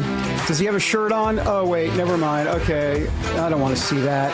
Please look away if you ever see, well, that's Delaware. Anyhow, welcome back to American Sunrise, everybody. All right, so 6 Secret Service agents have been suspended in connection to the assassination attempt against President Trump and Butler. We've been talking about it here at the top of the show. They were suspended after an investigation into their actions that day. The penalties reportedly range from 10 to 42 days without pay or benefits. And the 1-year anniversary of that tragic day is on Sunday, of course. For more, let's bring in former FBI Special Agent and Navy SEAL Jonathan Gilliam. Jonathan, thanks for getting up early with us out there in Arizona. We appreciate that. So your thoughts on the so-called punishment for these agents, and you wonder if we're ever going to get the full story of everything that happened that day. I mean, there's still a lot of questions. We talked about how the FBI still has no real official motive for the Trump assassination attempt 1 year later, which is insane. What other questions do you have? Oh, by the way, good morning to you, sir. Yes, good morning. I look like death warmed over this morning. It's an early one. But listen, I tell you, this whole thing from start to end, and then start to end of the other debacle that we had, the attempted assassination in Florida, they have been exactly what you shouldn't do in an operation. Complete failure of operation from a man, from a standpoint of a human. Not the standpoint of technology, which I keep hearing this deputy director, I have no idea who he is, has gone on TV and talked about how they're going to redo things or they're looking at different technologies. That has nothing to do with this. And I think the way it's been handled shows the problem. It actually lays out what the problem is, and that there's no management. There's no management and understanding of the job that they need to do. There are executives, government executives, bureaucracy, and people that were chosen to be in charge, and then those people chose how to train people, not based on skill set, but because they were pulled up. And all along the way, that's the way that Secret Service and many agencies have become. This person goes to a certain rank, then they get pulled up to another rank. They're led by a political appointee. And then the people that they train and choose to come up with the tactics, they just do not work. And so I think when we look at that, also, I believe you can look at that and say there has to be a potential for some type of a political motive for these people not to do the job and for it to turn out that bad. There was too many things that were missed at that rally. President Trump at this point was too much of a target. He had Iran saying that they wanted to attack him and kill him. And when they had whispers of somebody out there, no communication, they didn't pull him off the stage, and before that, they just didn't do a proper threat assessment. I can't tell if that was intentional or if they're just that bad. Jonathan, my takeaway from all of what you just said is they failed President Trump. That's the bigger picture here. Having said that, we know that this week, 6 of the agents who were involved were suspended. What message, first of all, do you think a suspension and not a firing sends, and should they have been fired? Well, they all should have been suspended immediately after it happened. Anybody that was involved with that should have been suspended with pay. I said that yesterday. They should have been suspended with pay. Let the investigation play out. And then people should have been fired and also charged with malpractice of their job. I don't know what you would call it, and I would look different or deeper to see if there's some kind of a conspiracy, especially after it happened a second time. But none of the people that were running that and the actual tactics that they used, I would have fired all those people, but I would have seen if there were charges that could go after them. I would never have let any of these people back in front of a stage or protecting a president ever again. Moving to a little bit of a different story, the ICE agents that we're hearing clashing with anti-ICE protesters in California. There was a raid on this marijuana farm. Illegals were detained. I think we're going to be seeing more of this as the left is sort of encouraging these protesters to violence. They're saying nothing. You're not hearing. I haven't heard a single person from the left, except maybe Fetterman did say something yesterday. Call these folks out for violence that we're seeing more and more of, and it's being encouraged. Look, we're on a roll arresting some of these knucklehead politicians, and I think if they were parents and these were their kids, this type of orchestrated verbiage from them, kind of pushing them to go do something violent, and then the people going and doing it, we would be going after the parents as well as those people that are out there doing this stuff. And I look at these politicians as the voice of these people. And if that's the case, they're conspiring with them to do these things. And I think these politicians that are from California or in the federal government that are pushing people to do this, they're amping up the temperature of these situations. They should start being investigated. You all have to realize, and the American people have to realize, you don't have to have an actual crime occur right in front of you for a preliminary investigation to happen. And what they can do when that happens is look and see, have they been communicating? You can get phone records, bank records, several other things to put together a spider web if you believe a crime is being committed. That's a preliminary investigation. That's what needs to be happening. And I would be open and honest about it, saying that person's now under a preliminary investigation, and all these people that are arrested, if they tie in any way, shape, or form together, they're all going to be charged with conspiracy. Absolutely. And we should point out, during that raid, they found 10 juveniles there working on the farm all over. Yeah, Jonathan, sounds like we're having some issues there. Lots of things going on, and that one raid that we just talked about isn't the only one. It seems to be becoming more commonplace for people to try to jump in when ICE are doing, and I even hesitate to call them raids, but when ICE are doing their job.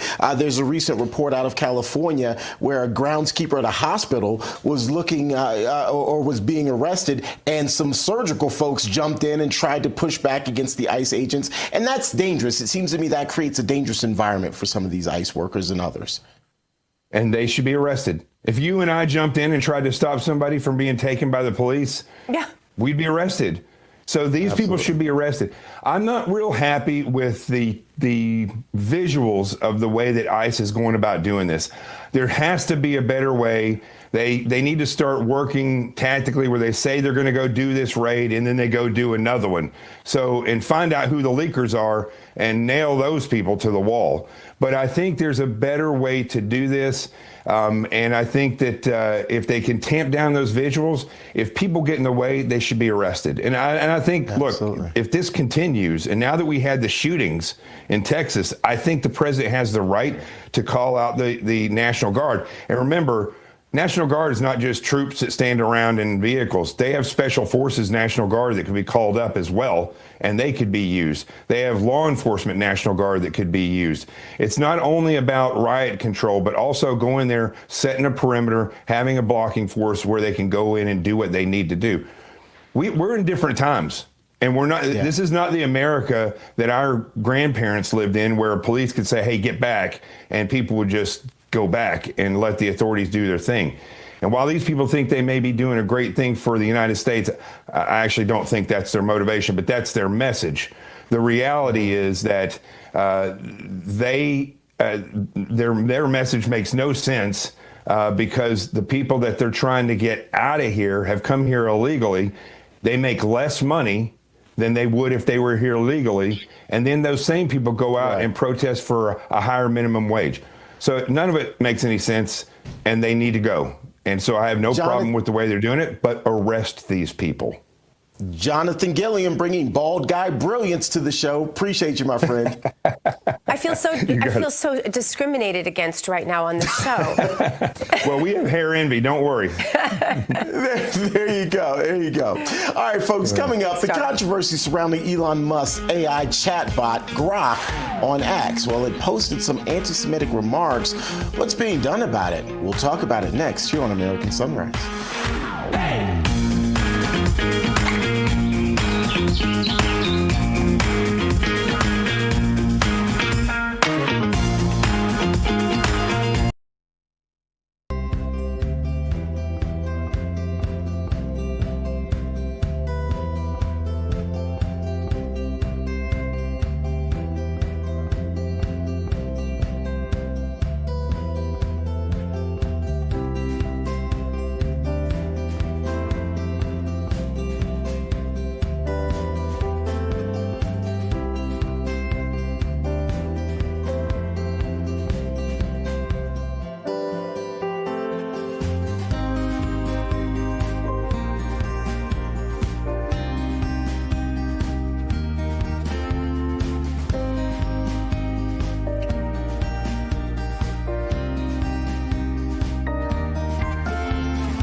back to American Sunrise this Freedom Friday, this Puppy Friday.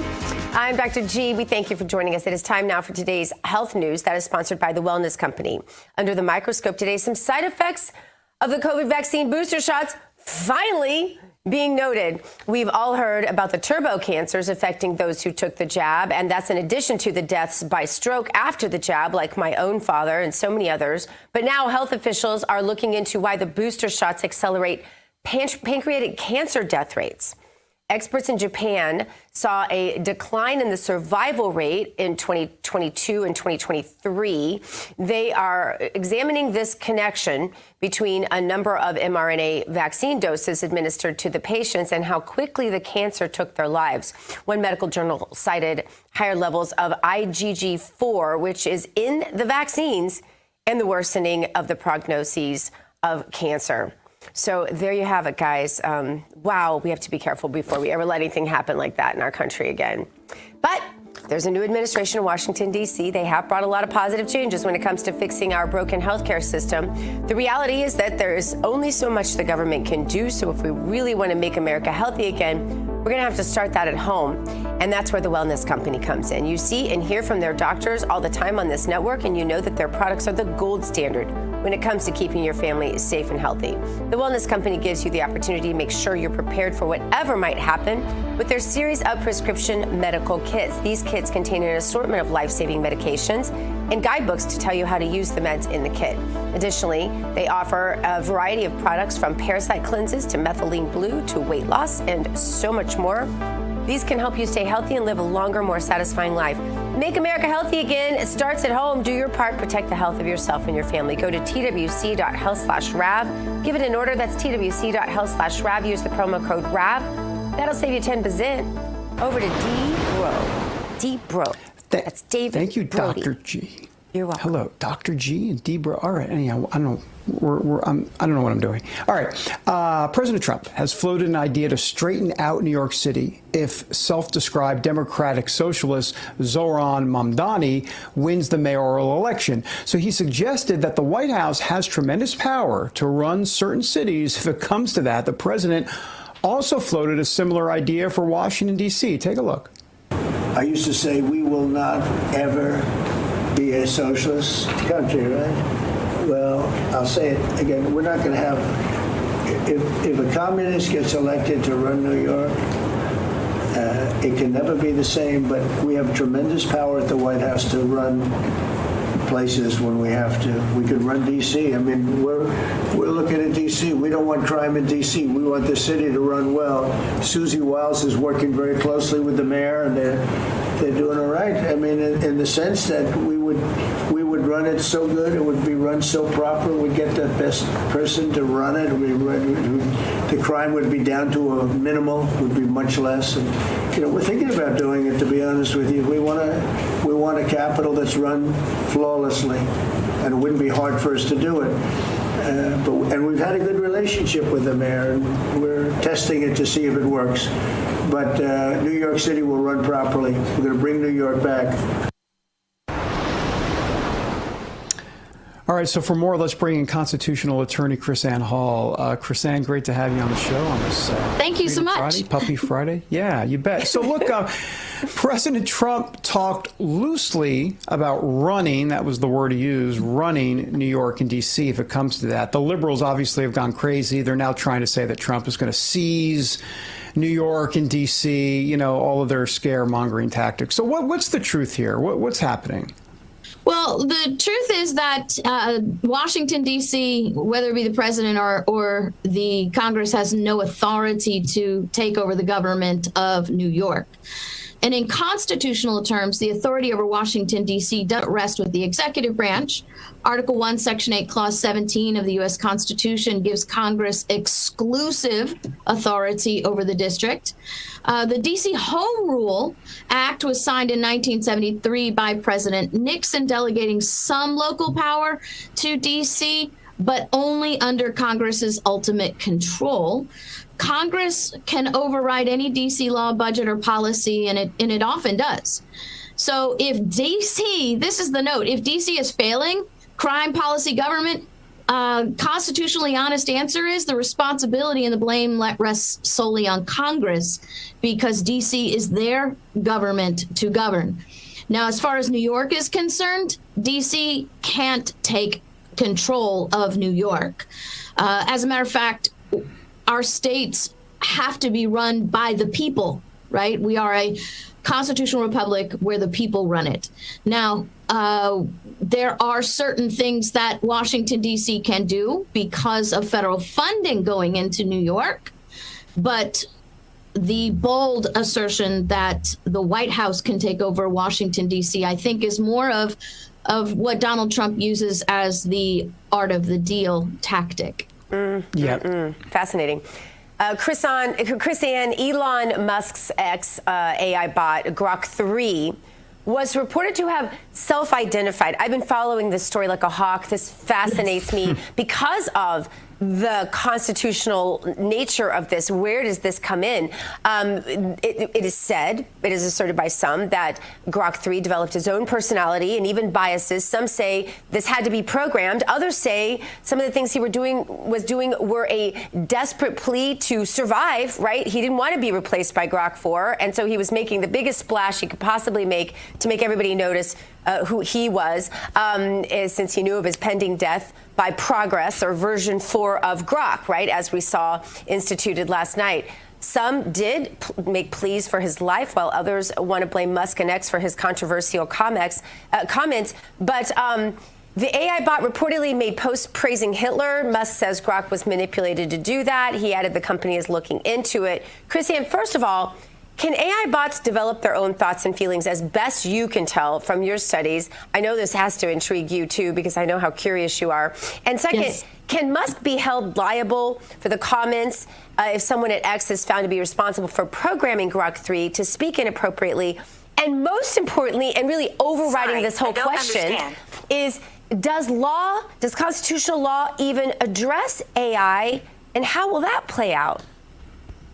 Well, right. Well, first we have to understand that we don't have the right kind of technology or even understanding of what AI understands.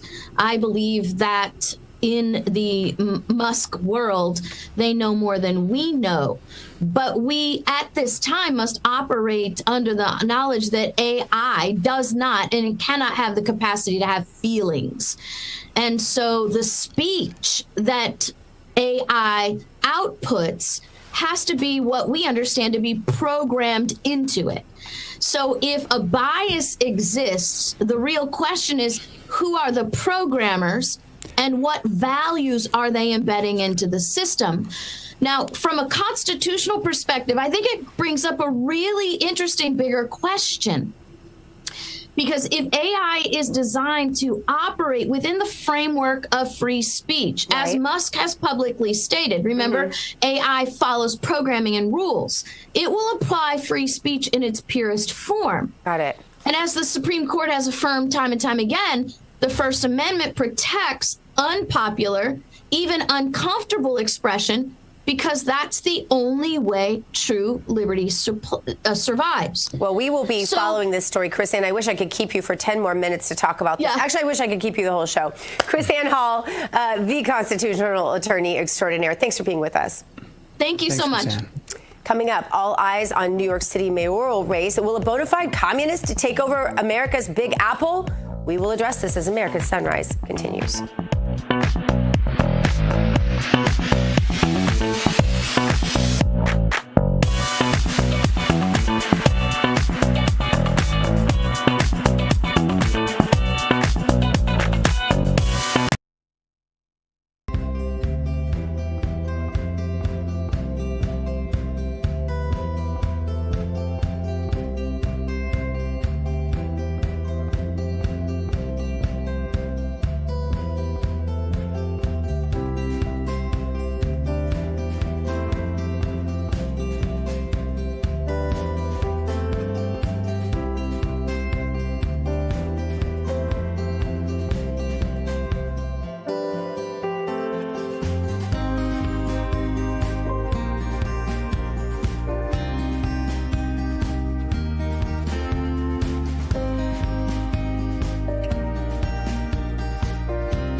Welcome back to American Sunrise on this Friday morning. Want to drink cafe quality coffee at home without the price tag or the compromise? Well, 1775 Starter Kit is packed with value, and it's built for people who care about what they support. You'll get 3 bags of coffee, 2 16 ounces of your choice, either dark or medium, plus you'll get their longevity blend, which is infused with anti-aging CAAKG, which is clinically shown to support healthy aging and reduce biological age. You cover your 2 bags, and 1775 covers the rest. That's a full 16-ounce bag of coffee plus premium gear, which includes a matte black tumbler, a frother, a gold scoop, or a reusable K-cup filler. Whether you drink whole bean, ground, or pods, it's your call. You build the bundle that's right for you. The coffee is organic, it's single origin, high altitude, and small batch roasted. It's smooth, clean, it doesn't give you any jitters. There's no crash, no bitterness. It's just really, really good coffee. All of that for less than $1 a cup, and it's made with integrity and delivered with purpose. Head on over to 1775coffee.com/Rav and grab your starter kit while they're still available. Well, now that we're caffeinated, it's time to stay awake, not woke. And the New York City mayoral race is really heating up, and it's in focus this morning. Democratic candidate Zohran Mamdani is leading the race, according to a new poll from Slingshot Strategies. Mamdani has 35% support, followed by Andrew Cuomo with 25%. Republican candidate Curtis Sliwa, has 14% support, and Eric Adams bringing up the rear with 11% support. Now, this is a key race for the future of New York City. For more, let's bring in the host of Breaking Point, David Zier. And David, as a New Yorker, I suspect what's happening in your city right now has you at your breaking point. Yeah, Mamdani on film giving the bird to Christopher Columbus. Listen, New York will become the new Seattle here, but there's a schism among Republicans, Terrence. Stefanik, Congresswoman, Congressman Mike Lawler, Malliotakis, all supporting Curtis Sliwa over Adams. And then the largest talk show host in New York City, Sid Rosenberg, jumping behind Sliwa. There's a schism here because Adams only has 16% support from the black vote, and he only has 13% in Brooklyn, where he was the leader for 8 years there. I spent this week on the ground with Curtis Sliwa. I spoke to Mike Lawler at length the other night. He came out for Curtis Sliwa, and he was just warning everybody that Mamdani is very personable and charismatic, Obama-esque in his ascension here. And remember, Mamdani crushed it with the young vote, the Gen Zers, the millennials, in the primary, Astoria, Long Island City, Williamsburg, Brooklyn Heights, and other millennial bastions here. And crime stats this year: rape is up 20%. 38,000 New Yorkers have been assaulted in the street and felony and misdemeanor assaults. The homelessness on every corner, as Curtis points out. The subway conditions are deplorable, just like Secretary Duffy has been pointing out constantly here. So, are people going to forgive Adams for pointing to the Statue of Liberty years ago and saying the illegals are welcome to New York City? Now he gets a reprieve and Trump's not prosecuting him, right? So that's great. But, there's a schism right now, and we're going to see how this all unfolds here. Billionaires lining up, though, behind Adams and Katzimatidis, who has 120 years of grocery stores in New York City. Jamie Dimon warning about Mamdani and backing, I think, Adams. And then Bill Ackman, I think, has a huge PAC set up for Adams as well. But this is going to be a dogfight. And one thing is clear, Terrence, I was in the government-run food stores in Moscow and Leningrad 40 years ago. There was no food, and there were lines around the corner. And my kids and grandkids live in New York City, and we're very, very upset about this prospect because Mamdani's got it in the bag as of now. Yeah, frightening times afoot there in New York City, than the Big Apple, as they call it. David Zier, always good to talk to you, my friend. Have a great weekend. Thank you, Terrence. All right. Well, coming up, we'll have more and more communities are coming together to pray for the Texas victims after the floods there. So how can more people help? We'll explain ahead on American Sunrise.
created the heaven and the earth.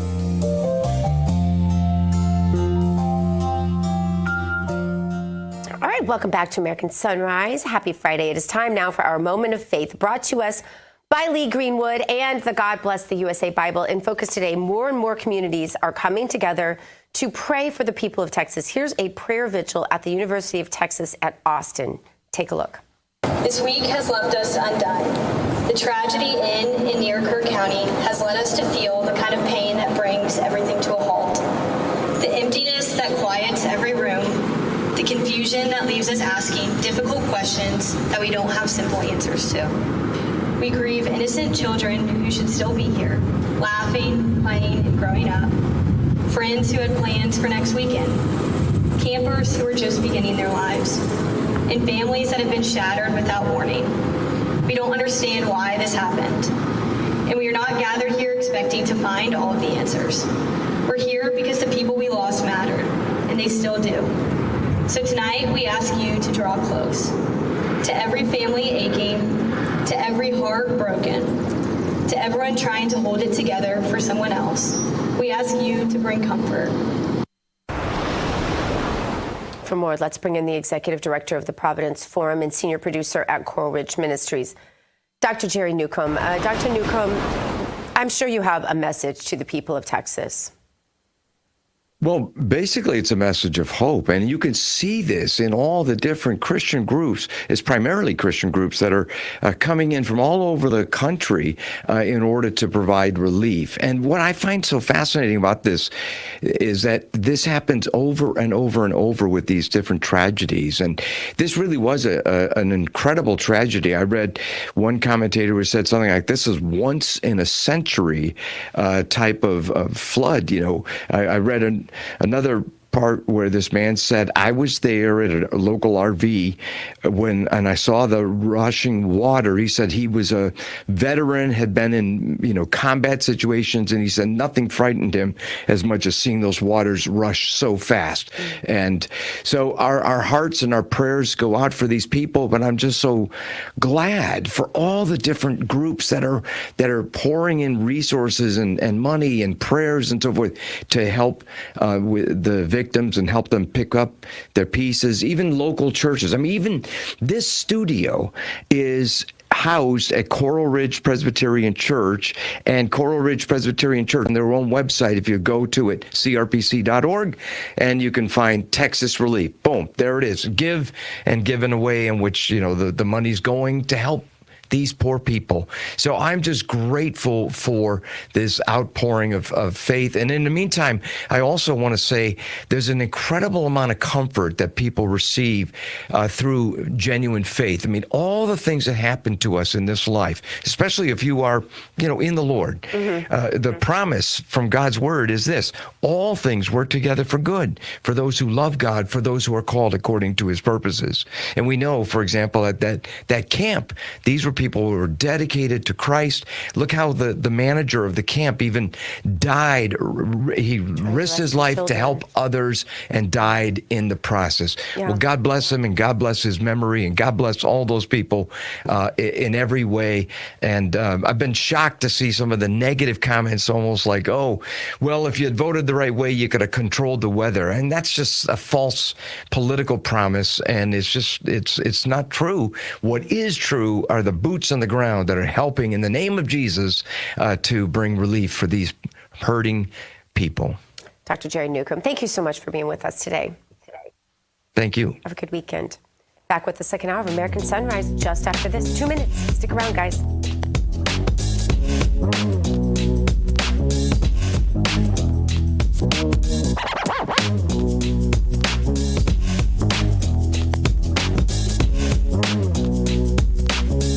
Introducing the limited edition God Bless the USA Bible, inspired by Lee Greenwood's hit song and the most recognized patriotic anthem in America, God Bless the USA. The God Bless the USA large print leather-bound King James Bible also contains America's founding documents, the U.S. Constitution, the Bill of Rights, the Declaration of Independence, and the Pledge of Allegiance, along with a handwritten chorus to Lee Greenwood's song, God Bless the USA. With its large print and slim design, this Bible invites you to explore God's Word anywhere, anytime. The God Bless the USA Bible makes the perfect gift and cherished family heirloom keepsake to pass on to future generations. Designed for an easy reading experience in the trusted King James Version translation, this large print Bible is perfect to take to church, Bible study, work, and for traveling. Order yours today at GodBlessTheUSABible.com.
Good morning, America.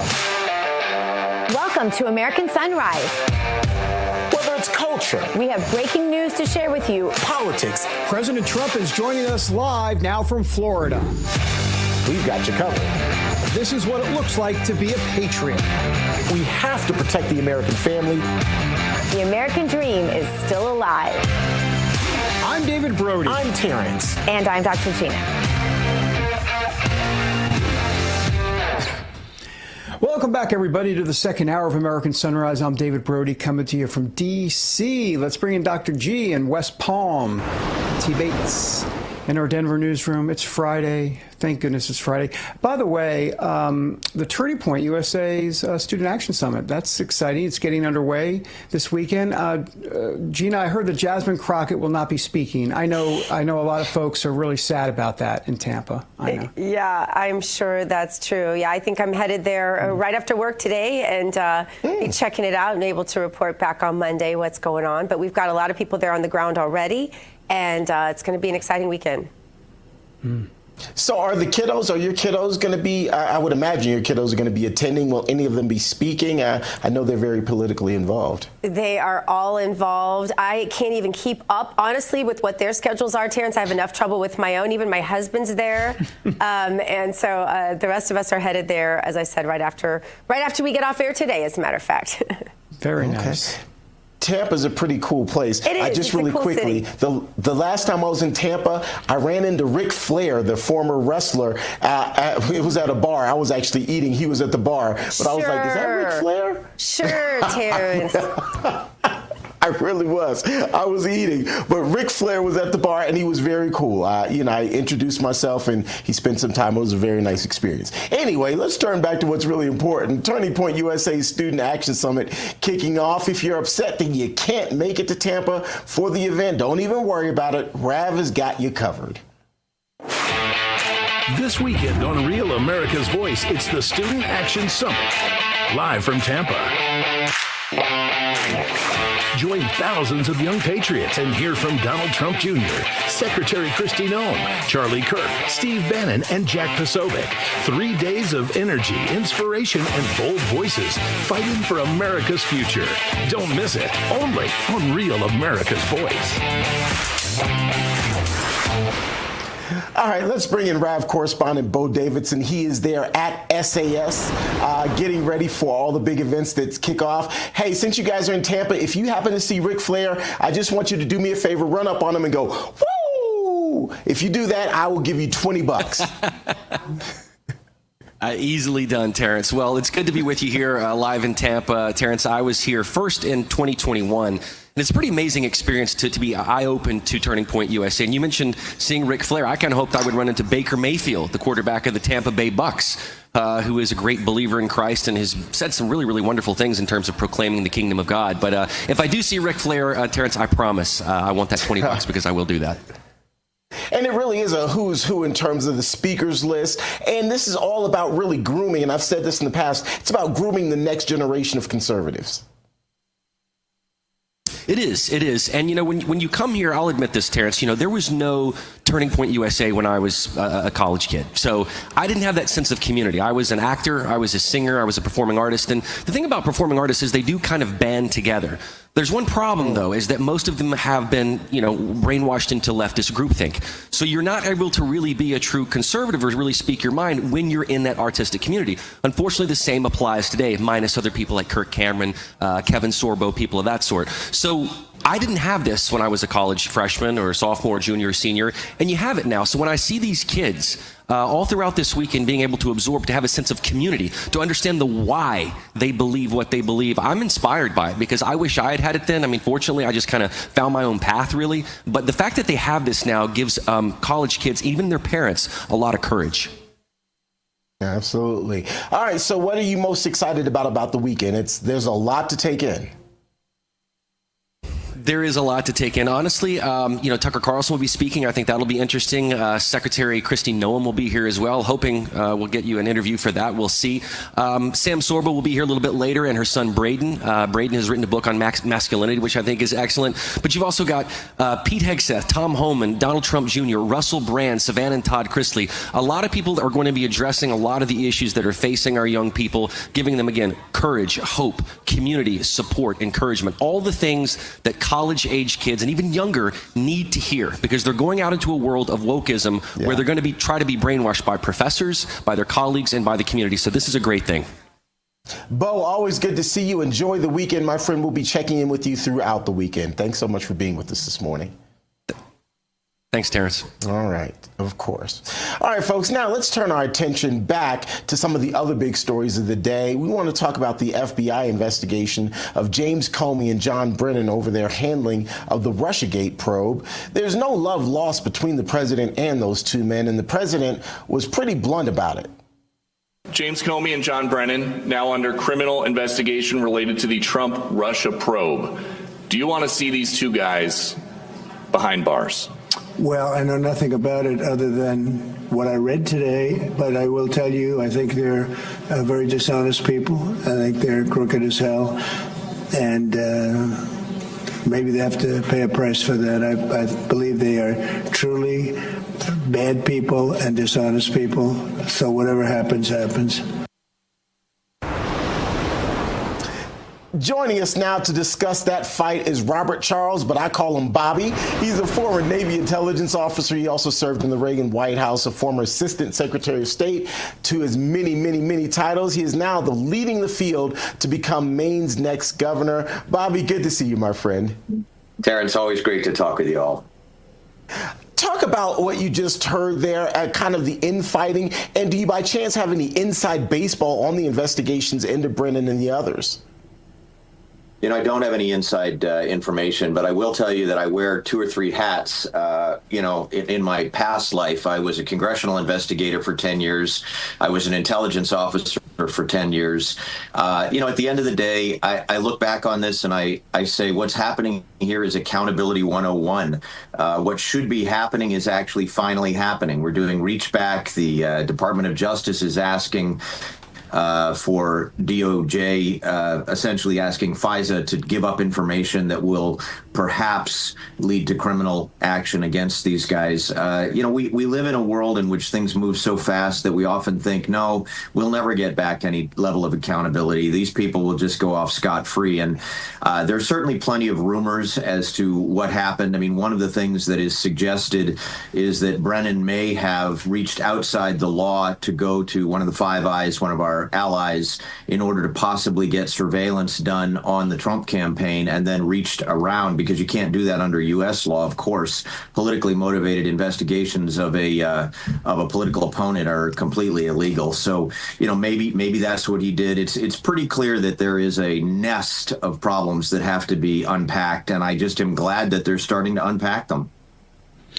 Yeah. Hey, Robert, let's talk a little bit about some news that broke in the last 12 or so hours. President Trump says he has struck a deal to send weapons to Ukraine via NATO. Now, originally, it was thought that the United States would be sending it directly, these defensive weapons, right to Ukraine. Now they're going to do it via NATO. I mean, really doesn't make much of a difference, but I guess this is a way for the administration to say, hey, we're letting NATO take hold of this or take charge of this. I don't know. What do you make of it? I would think MAGA's got to be a little concerned about this.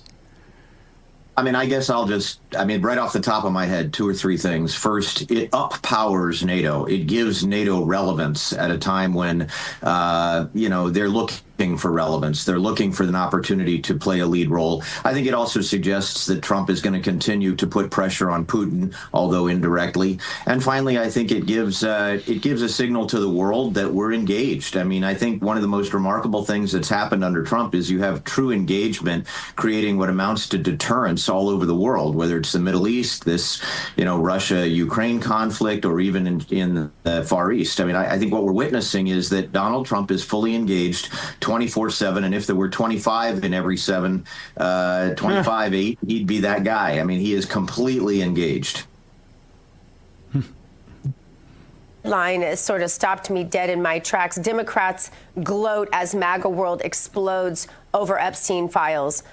We know that the Dems don't want it released. They don't want a list released. They don't want anything, because no doubt many of their own names are included.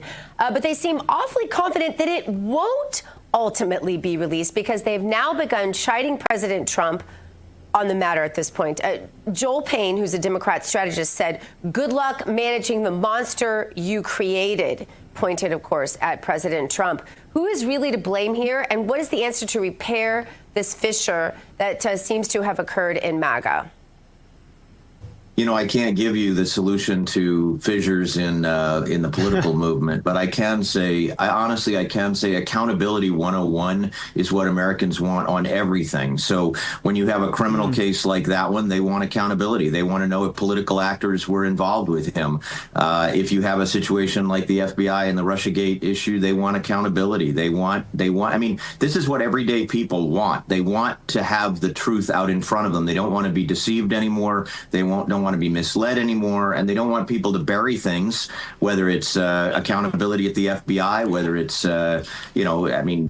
just to jump a rail for a minute, whether it's accountability in terms of Medicaid, and they just don't want. Let me ask you, Robert, do you think this is going to go away? Because President Trump clearly in the press conference the other day, he said this was not, he couldn't believe people were focused on this right now when there's so many problems in the world. Do you think this goes away, or do you think the citizens of America keep it alive? I'll be honest with you, the more people point away from something, the more the average citizen wants to know what the something is you're pointing away from. And I don't think any of this should go away. I truly am one of those people that believe that an open government is the best assurance of democracy. So if our criminal justice system was illegitimate and politicized in the way that it handled Trump's cases, then that should be outed. If it was illegitimate in the way that it covered up people who are tied up with Epstein, it should be outed. It should all be out there. Yeah. Congratulations, Robert, on being the highest grossing candidate for office in your state ever, I believe, is what I understood to be true. That is no small feat, and it takes money to be elected, so congratulations on that. Congrats. Thank you. It's just the first quarter, but to be honest, we're doing very well in this gubernatorial campaign, and I do encourage people, go to bobbyformaine.com if you want to learn more. We really are going to turn this blue state red. Beautiful. Right. Bobby from Maine. All right. I'm from New York. Sounds like Joe from Jersey. All right. Bobby from Maine. Thank you, sir. Appreciate you. Thank you, guys. Thank you. All right. We've got more on American Sunrise because up next, it's time to drain the swamp. Today, we're fleshing out a federal judge who's on a jihad against one of MAGA's favorite fundraisers. The details ahead as American Sunrise continues. Back in a moment.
Welcome back to American Sunrise. It is now time to drain the swamp. And this morning, well, we're flushing out U.S. District Judge Donald Middlebrooks. Wednesday, the judge ordered Caroline Wren, organizer of President Trump's January 6th rally at the Ellipse, to pay $2,000 per day until she complies with a subpoena to hand over records about her involvement in that event. Wow. The judge says Caroline has shown a, quote, pattern of disregard and non-engagement, and that she's unnecessarily delayed proceedings in a lawsuit brought by Capitol police officers accusing the president of spurring the Capitol attack. It's blocked the officers from accessing discovery to which they are entitled, so says the judge. And when it comes to all things regarding January 6th, we all need a good dose of Cowboy Logic, and the person who delivers that, of course, is the host of Cowboy Logic here on RAV, Miss Donna Fiducia. Donna, welcome. Good to see you. Good morning.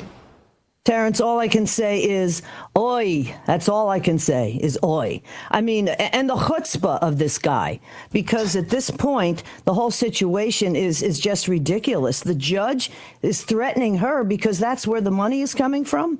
I guess that is the case. But, I mean, she is planning all these things.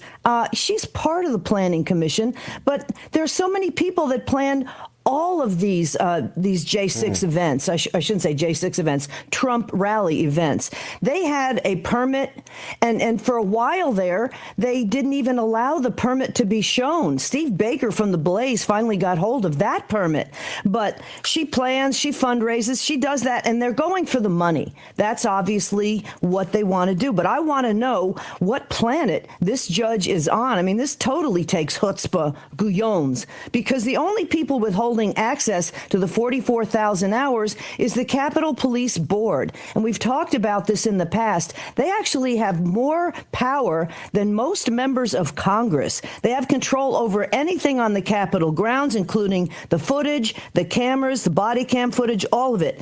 And if it hasn't been released, then maybe they're going to the wrong person. Again, they had permits. The Oath Keepers did security for speakers there like Roger Stone.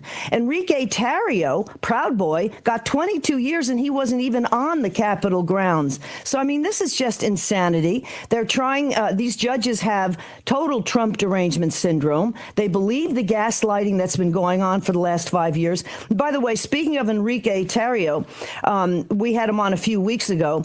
He also, on his podcast, had Lieutenant Shane Lamond on, who is a senior intel officer on January 6th, as since he's been let go, and they want him pardoned so he can be a whistleblower. He's supposed to go to prison also on April 5th, or August 5th, rather. So what's happening is a lot of these people who aren't towing the party line for the leftists are getting threatened. And that's just what we've seen in so many cases, when so many of the other police who've been seen on video doing a lot of illegal things are just getting a pass. Michael Bird, again, making $200,000 a year, and he gets a promotion.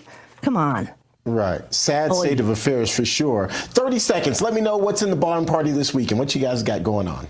Well, we got J6 subject matter experts, in fact, that can dissect all of this like nobody else can. Daniel Caldwell, USMC, and Jeffrey McKellop, also Special Forces, retired. And, of course, the drummers, second hour, they are in the barn party right now, and they will be drumming at the top of the second hour, 6 a.m. and 9 p.m. on Saturday, all times Eastern. And, of course, with Charlie Kirk, we'll see what happens on Sunday afternoon at 4 p.m. But I do believe we will see you in the barn party this weekend.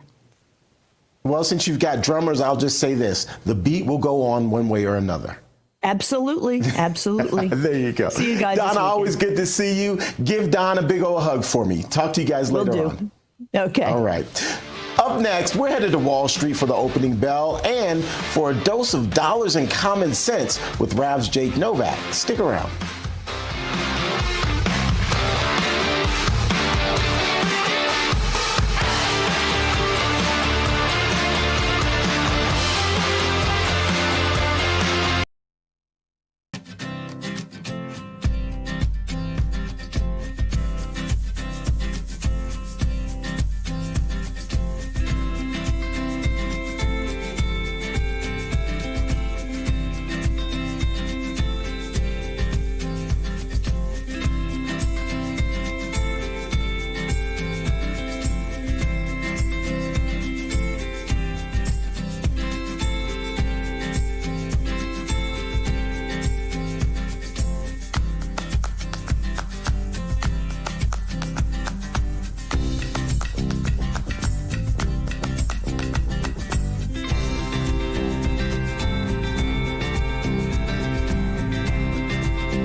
Times Square, good morning. I was actually in Times Square about a month ago now, had a piece of pizza, and it just wasn't good. It was a 99-cent piece of pizza, so I guess I got what I paid for, but yeah, it wasn't that great. Anyway, we're getting you ready for the opening bell at the New York Stock Exchange. It's going to ring here in just a few minutes, and I can tell you right now things aren't looking so hot. As you can see, the top of our board is all in the red. The Dow, S&P 500, and the NASDAQ all down at the moment. We'll check, though, in just a little bit once the market's actually open and let you know exactly how things are looking. First, though, let's get you over to David. David, like I said, the pizza I had there in Times Square was at a 99. It was like $1 a slice or 99 cents a slice, and yeah, it was horrible. It was terrible. And Chicago that is where you went wrong. That is where you went wrong, my friend. I need to give you a pizza etiquette New York class, which I'm offering on Monday, Wednesdays, and Fridays. It's a webinar. I'll do that because that is just no, don't do. Go to Ray's. Yeah. Go to Ray's. I think it's 46th and 8th. I don't know, Broadway. Anyhow. Okay, I'm sorry. I just got distracted. Thank you, T. Bates. Appreciate you. Time now to get today's dose of dollars and common sense with American Sunrise Early Edition host and the man behind Jake's takes on Substack. That'd be Jake Novak. Jake, before we get to anything, you're from New York. Come on, 99-cent pizza? Really? Yeah, I know those places. They are to be avoided. I don't really think that's actual food. No. Do not go to the 99-cent slice place. It's no, just no. David Brown, our executive producer. Would you say dollar slice life? Okay. It's a bad thing. It's a bad thing, he says. Okay, good point. We just broke the fourth wall of television, by the way. All right, so Jake, it says here you're going to blow us away with the sexiest business story ever, and it's all about rare earths. First of all, the fact that I just said the word sexiest and business in the same sentence makes me scared. It makes me scared. Are we talking about Congress? Just kidding. Go ahead. No. Okay, maybe I'm overselling it a little bit. I'm making a joke because it just sounds so boring when you say rare earths. I mean, what the heck does that mean? But those of you watching, I'm sure a lot of you know, rare earths, these are the minerals that are needed to make some of the most incredibly important big tech items, especially for our weapon systems here in the United States. And guess what? We import most of these rare earths, most of it from China. That's not good. And so whether it's rare earths, whether it's steel, whether it's pharma, President Trump is clearly making a point about how certain things just have to be made here in America. And he's not just talking about it, he's doing something about it. Yesterday, the Pentagon invested $400 million in the most viable rare earth mining company here in the United States. It's called MP Materials. They operate the only working rare earth mine in America. It's in Mountain Pass, California, not far from Las Vegas, over the Nevada border. Folks, I know it doesn't sound that exciting, but without rare earths, we can't have batteries, we can't have weapon systems. It is beyond time for us to get more of this done here in the United States. And so MP Materials is a stock that you can buy, and guess what? It was up 50% yesterday. Now that's sexy. Wow, that is sexy. Okay, you gave the deliverable there at the end, for sure. All right, next up, we have a key report from a major U.S. airline. You say this is a case of under-promising and over-delivering. Please explain. Yes, I'm going to coin a term right now that I want all of Wall Street and all of you to use from now on. It's called the Delta Decoy. David, there were a ton of companies when President Trump announced the tariffs that decided to take advantage of the hysteria over that and say, oh, we don't know if we're going to make any money ever again. They lowered the bar for all the expectations. And Delta was one of the first companies to do that. And sure enough, they cleared that low bar very easily yesterday, beating the expectations for profits and revenues. They said the higher end demand is still strong as ever. Their shares were up 12% yesterday. But folks, it's not going to stop with Delta. I'm calling it the Delta Decoy. Next week, we're going to get a lot more reports like this. These companies were smart. They hoodwinked investors. They hoodwinked Wall Street into making everyone crazy about tariffs. And they don't have the effect, that much of a negative effect, as everyone said. These companies knew that, and they took advantage of it. It's kind of like the kid telling his parents, well, I couldn't study because I was helping poor kittens. And then you come home with a 95 or an A+. That's what they're doing, and they're getting away with it. Listen, good for them. They made some money off of it, but I'm letting you know This is the Delta Decoy. For sure. All right. We got about a minute or so. Finally, I guess there's this big merger in the food world. What is that, Rice Krispies and Fruity Pebbles? Are we mixing cereals? What's going on? I understand this is full of chocolatey goodness. Please, go ahead. Yes, it is.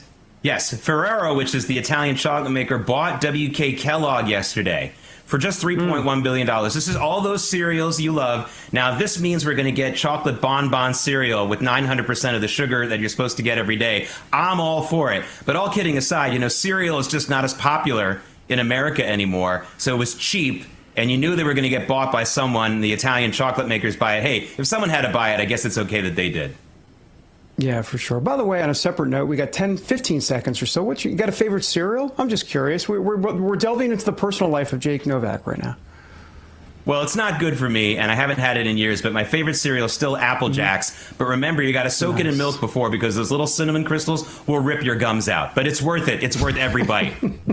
That's true. I think my favorite right now, at being at the age of 60, is Raisin Bran, because Bran is all I have to say, and we'll leave it at there. All right. Jake Novak, good to see you, sir. Have a great weekend. Thank you. No tie Friday. He showed up without a tie. That's impressive. Of course it is. All right, time for T-Bates in Denver. The opening bell of the New York Stock Exchange, sponsored by AMAC. The Association of Mature American Citizens is the conservative voice for Americans 50 and older. AMAC is fighting for the values that you hold dear. Join today. Together, we can write the course of America. Well, we're getting ready for the opening bell at the New York Stock Exchange. Look at this board right here. Everything is in the green on the board. Hopefully that's a sign of things to come today. You hear the commotion there at the New York Stock Exchange. The applause is underway, which means we are moments away from the opening bell and the markets officially opening. And then we'll get an idea of what this last day of trading for the week is going to ultimately start off on. Excuse me. Well, there you have it, ladies and gentlemen. The bell is ringing, and just like that, our board has changed just a little bit. The Dow and the S&P 500 are down on this opening in these opening moments of trading. The Nasdaq is up. Gold, silver, and crude oil are all up right now. In fact, gold is up pretty significantly after being down about, I think it was around 3 or 4 points yesterday when we started trading. So it looks like these 24 hours have really made a pretty significant difference. Now everything is down. The Nasdaq is back down as well. We'll continue to monitor it all throughout the day. It's probably going to be up and down given some of the tariff talk and other things that's happening around the world. Since President Trump was sworn in, his administration has made enormous progress at a breakneck pace. But don't forget, while they're moving mountains for the good of the country, they can also take your personal savings into account. That's where you have to step in and do it for yourself. And one of the best ways to look after your savings is through diversification, particularly with gold from the trusted folks over at the Birch Gold Group. In the past 12 months, the value of gold has increased by 40%. Central banks continue to bolster demand for gold by buying in record quantities, and global instability and tension is the highest in decades, and that's why the Birch Gold Group makes owning physical gold extremely easy, and it's easy to convert an existing IRA or 401k into a tax-sheltered IRA in physical gold, or you can buy some gold for yourself and store it in your own home. All you have to do is text the word America to the number 989898, and the Birch Gold Group will send you a free information kit on gold. There's no obligation here, only useful information. With an A+ rating with the Better Business Bureau and tens of thousands of satisfied customers, all you have to do to take control of your savings today is text the word America to the number 989898. Still to come here on American Sunrise, we're going to have more from the folks over at TPUSA, also the rest of the headlines of the day.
welcome back to American Sunrise. I'm Dr. G. Thanks for joining us this morning. We invite you to hop on in our conversation on Getter and Rumble. It is time now to take the political pulse of America and the beat today, a somber anniversary and a divine intervention. It was just 1 year ago, Sunday, that President Trump narrowly escaped an assassin's bullet in Butler, Pennsylvania, where 3 others were shot and Corey Comparatore died. Had the president merely turned his head, he could have been assassinated on that day, and history would look so different. It was his defiant fist pump and the single utterance of one word, fight, that changed the course of history. Did you know that something similar has happened before, though? Actually, looking back at history, the OG man in the arena, Teddy Roosevelt, was a former Republican president, of course, campaigning for another term as the nominee of the Progressive Party that he had formed, and he had nicknamed it the Bull Moose Party. He avoided serious injury when a bullet fired by a would-be assassin was slowed by passing through the candidate's metal glasses case and a thick copy of his before penetrating his chest. Roosevelt asked the crowd, quote, "I don't know whether you fully understand that I have just been shot, but it takes more than that to kill a bull moose." TR then delivered his full speech before getting medical attention, then carried the bullet in his body for the rest of his life after doctors determined it would be too risky to remove it. Trump told journalist Selena Zito that it was the hand of God that saved him. He said he was there, meaning God, in Zito's new book, Butler, The Untold Story of the Near Assassination of Donald Trump and the Fight for America's Heartland. Zito writes that the shooting fueled Trump's determination to get big things done, and he has. But do we really know any more today about the shooter, his motives, the Secret Service, or what really happened than we did on that day? 6 Secret Service officers were temporarily suspended without pay in February, but no one's satisfied with that. Guys, you just have to ask, will we ever know more? I understand President Trump's gratitude. He loves the people that work for him. I've never seen a love like it. I think he would rather spend his time with them than the important people, right? As people will label, that he's forced to spend time with. But the real question, though, is, there's a dead dad, there's a dead husband, and America deserves answers on motive, if nothing else, right? Absolutely. Dr. Gina and David, Brian Glenn was there that day. He is standing by live right now at Joint Air Base Andrews as President Trump is set to arrive there in short order and then head on to Texas. Brian, again, you were there on July 13th of last year, but President Trump continuing to move forward and being presidential today as he's going to Texas to survey the damage there and to try to bring comfort to a grieving community. Yeah, he is. A little bit later, in probably about 20 minutes or so, his motorcade will come up behind me, Terrence. We'll jump on Air Force One. He will go down to Kerr County, Kerrville, Texas, the affected there. Now, I was with President Trump back in January when he went to the affected areas there in western North Carolina, where he did an assessment of the damage, spoke to several people that were affected by that flood. This is something that's very important to President Trump. This is what I call the America First response. It's timely, it's directive, it's organized. I have a lot of friends down in that area, and they're telling me they have never seen such a swift response from our federal government and your state and local agencies than they do right now at a much needed time, Terrence. And I think one of the bigger stories that we'll probably begin to address in the next couple of weeks is the sort of coordination that's happening between the federal government and the state of Texas. Texas officials really praising the Trump administration for being Johnny on the spot when it comes to helping the country, or helping that state, recover from this massive blow that it's taken. It has. President Trump said the other day in the cabinet room, they had so many helicopters in that area that it almost was dangerous. And I have a friend on the ground that said, Brian, I have never seen as many aircraft, helicopters, people on ever. So to your point, that's America First response. And so he'll be coming to us live in a moment. We'll bring that to you. Absolutely. Brian Glenn there at Joint Air Base Andrews. I'm sorry, I still want to call it Andrews Air Force Base. I'm old school like that. Safe travels, my friend. We'll talk soon. Yep. All right, let's get you back over to David Brody now. David, you're there in the Maryland area. I'm sorry, I'm old school. It's still Andrews Air Force Base to me. I can never get the whole Joint Air Force Base Andrews or whatever they call it now. Yeah, no, it'll always be that to me as well. By the way, the president will be on the ground in Texas for about 3 hours or so, and he'll be with the First Lady. So we'll have that here on RAV. All right, T-Bates, turning our attention now to the war in the Middle East and living on the front lines of the war against Hamas and Islamic terror every single day. Governor Yisrael Gans is the current chairman of the Yesha Council, which represents the settlements in Judea and Samaria. He joins us now here on American Sunrise. Governor, thanks for being here, an honor. So as you know, Prime Minister Benjamin Netanyahu has been meeting with President Trump here in Washington this week. I'm curious how you would rate Bibi's performance, not necessarily here for this week, but just overall, because he is in a very tough spot. And yet it seems to me, at least, that he's handled it as best as can be at this point. So actually, Prime Minister Netanyahu called me before he left Israel to United States. I said in his office we spoke, and then I accompanied him to the airport. I think we have the greatest leaders in the world. The relationship between United States of America and Israel had never been so strong and so closer. And you know, when I saw the face of President Trump when he looked at Prime Minister Netanyahu, for me, it's like he wanted to say, like, not do baby do, but do Bibi do, because they together, they released hostages, they attacked Iran, that risk and danger, I think, all the West world. They made an accord, they will make an accord. So I think today we have a huge opportunity with a great leader. Of course, President Trump, he's the strongest president that I saw that support Israel. And he doesn't, and he's frightened from the evil like Iran.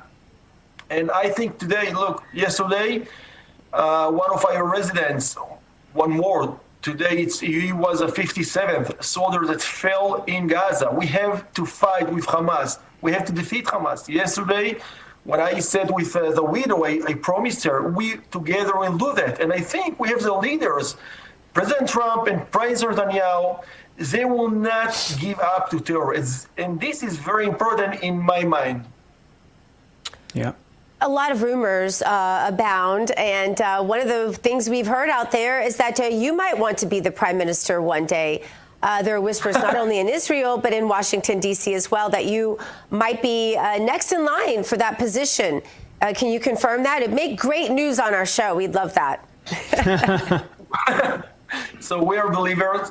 And we do what God wants us to do. I can promise you, we have a lot to do to make this world better. We have to fight with terror. We're not allowed to give us. And we have to build more partnerships, more accords. And we will make it when we are strong. And our enemies see that we are not going to give up. You know, we see United States of America today. It's much stronger than before. You have a very clear, what you want to say, it's very, very clear. And I think it will bring more accords. But before that, we have to defeat our enemies. They want to hit us. No one forget or will forget 9/11. And here is it's October 7th. We have a mission to do. We will do that together. After October 7th, is a two-state solution between Israel and the Palestinians a possibility, or is that completely off the table? And I ask you this question because I think you've got a unique perspective as the governor of Judea and Samaria, which, of course, the rest of the world tends to call the West Bank. So, first of all, thank you for saying Judea and Samaria. West Bank, there is no river and no other bank. So, Judea and Samaria, this is the right terminology. And I never believed in two-state solution. But today, after October 7th, everyone understands that if you will give a terrorist state like Iran arms in the center of the state of Israel, in the heart of the Holy Land, it will danger our state.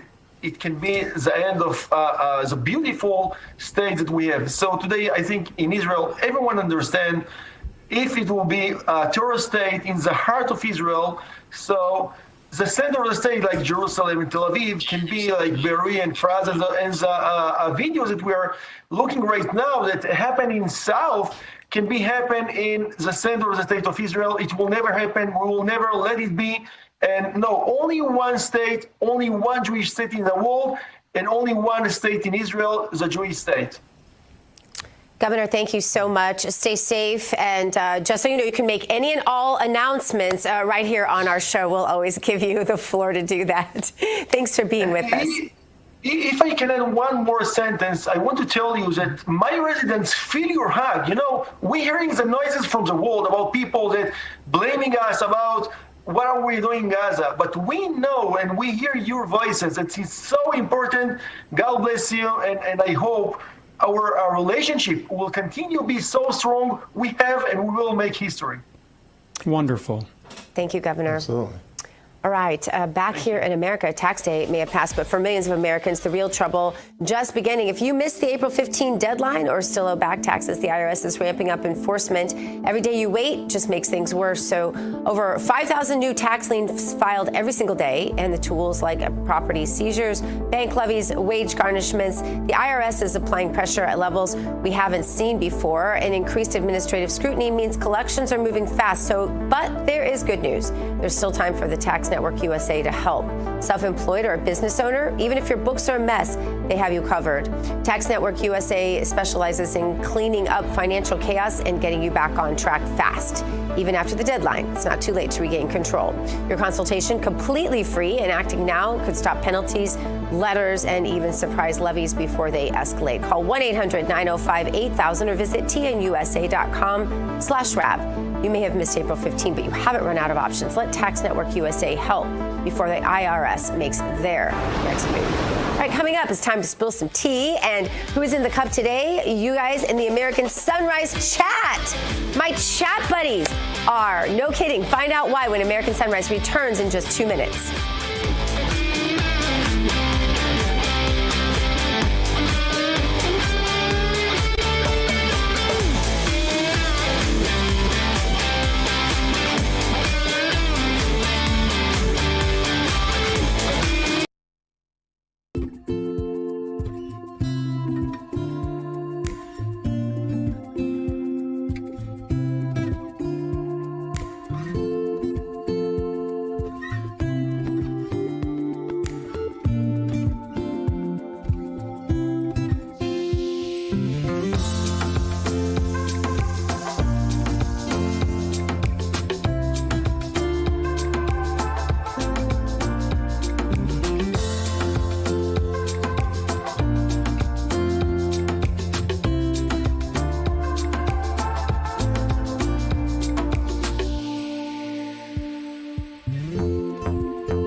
Let's spill some tea. All right, everybody. This Freedom Friday, let's spill some tea, sponsored by Artillery Tea Co. ArtilleryTeaCo.com. Use promo code RAV for 10% off of your next order. Artillery Tea is all natural, whole leaf. The tea bags are chemical-free. Each tea bag can be used 2 times. Artillery Tea Company is family and veteran owned and operated, and a portion of your purchase goes to help veteran and first responder charities. ArtilleryTeaCo.com, promo code RAV for your 10% off. All right, it's time now to spill some tea. And who's in the cup today? You are, all of you at home, and the rest of the RAV family in the chat that joins us each day on Getter and Rumble. Joining us now with insight about what you all have going on is one of American morning's most devoted fans, Carefree Largo. Carefree, welcome to the show. You've come bearing messages from the week that was. Tell us, the Texas floods, we know, dominated the news cycle this week. What did the RAV family have to say about it? Of course, it's been a somber week on a lot of levels, but the RAV Chat family, mainly, I wanted to bring up Jean Annie. She's RAV Chat family member number 30, and she had this to say: David Brody's prayerful reflections put our hearts on God.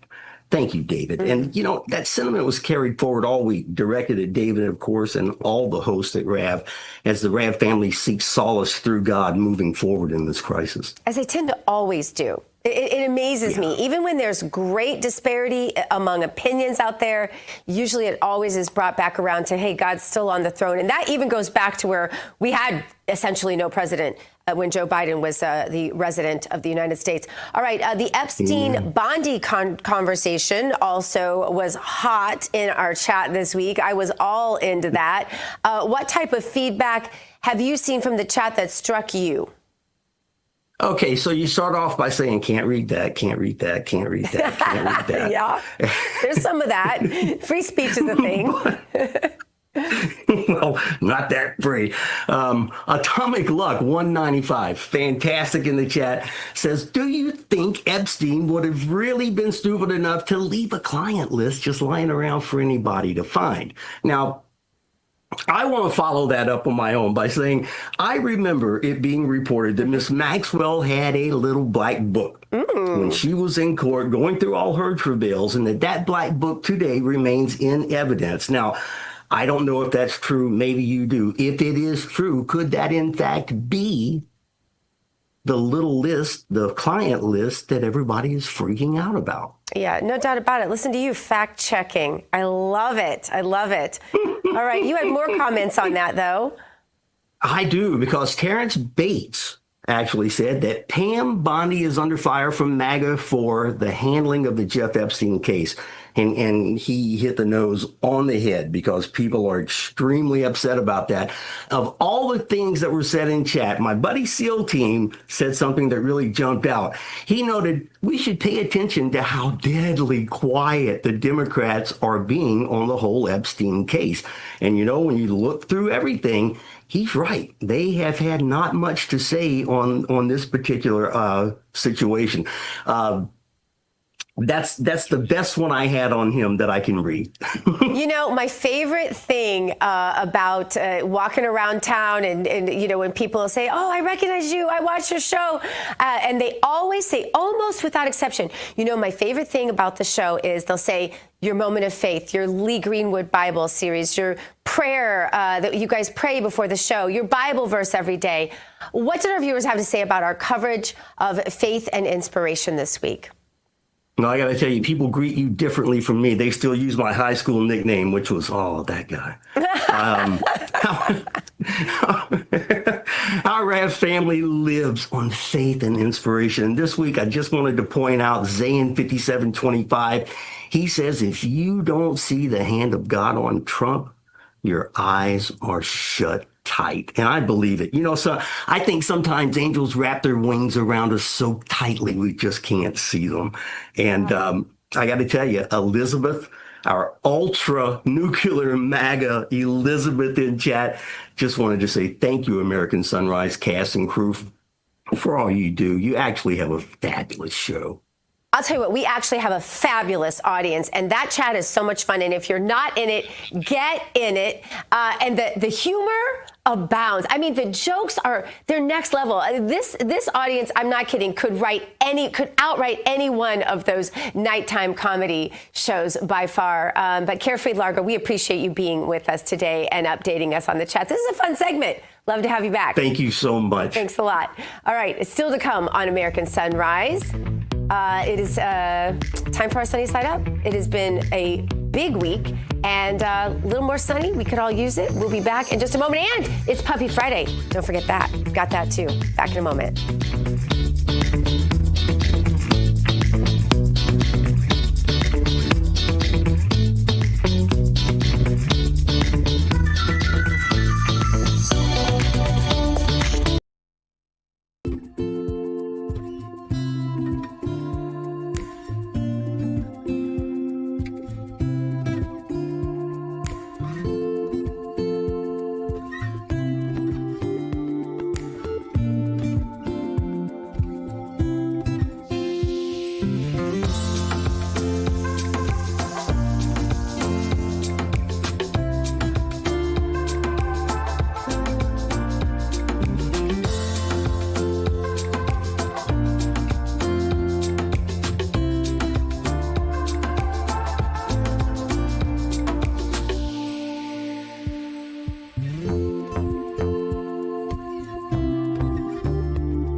Look at Colby. He's having a heck of a hair day. He woke up like this. He wants you all to know.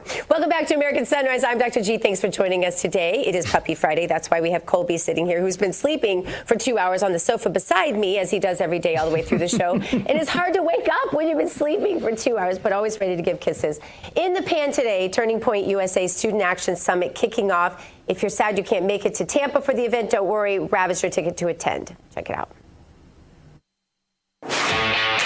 This weekend on Real America's Voice, it's the Student Action Summit, live from Tampa. Join thousands of young patriots and hear from Donald Trump Jr., Secretary Kristi Noem, Charlie Kirk, Steve Bannon, and Jack Posobiec. 3 days of energy, inspiration, and bold voices fighting for America's future. Don't miss it, only on Real America's Voice. I should let our audience know that Terrence and I had a vote while David was on air working, and we decided that New York pizza is actually bad. Really bad. Our whole control room is booing us right now, Terrence Bates. No, David Brown, our executive producer, David Brown, says in my ear, do not stand for that. He's from New York. That's correct. I'm upset. I'm angry. I'm ticked in an evangelical sort of way. Does not even hold a candle to Chicago pizza. Terrence, you're 100% right on this. Thank you. What in the world? See, and all of this happened, by the way, this was a democratic process. It was. We raised the question, we seconded it, and we voted on it. Now, mind you, David was working, and Dr. Gina and I did all of this via text, but the gavel has come down, and it's official, David. So, you know, you just don't know any better. I don't blame you. Thank you. You guys don't know any better. Thank you.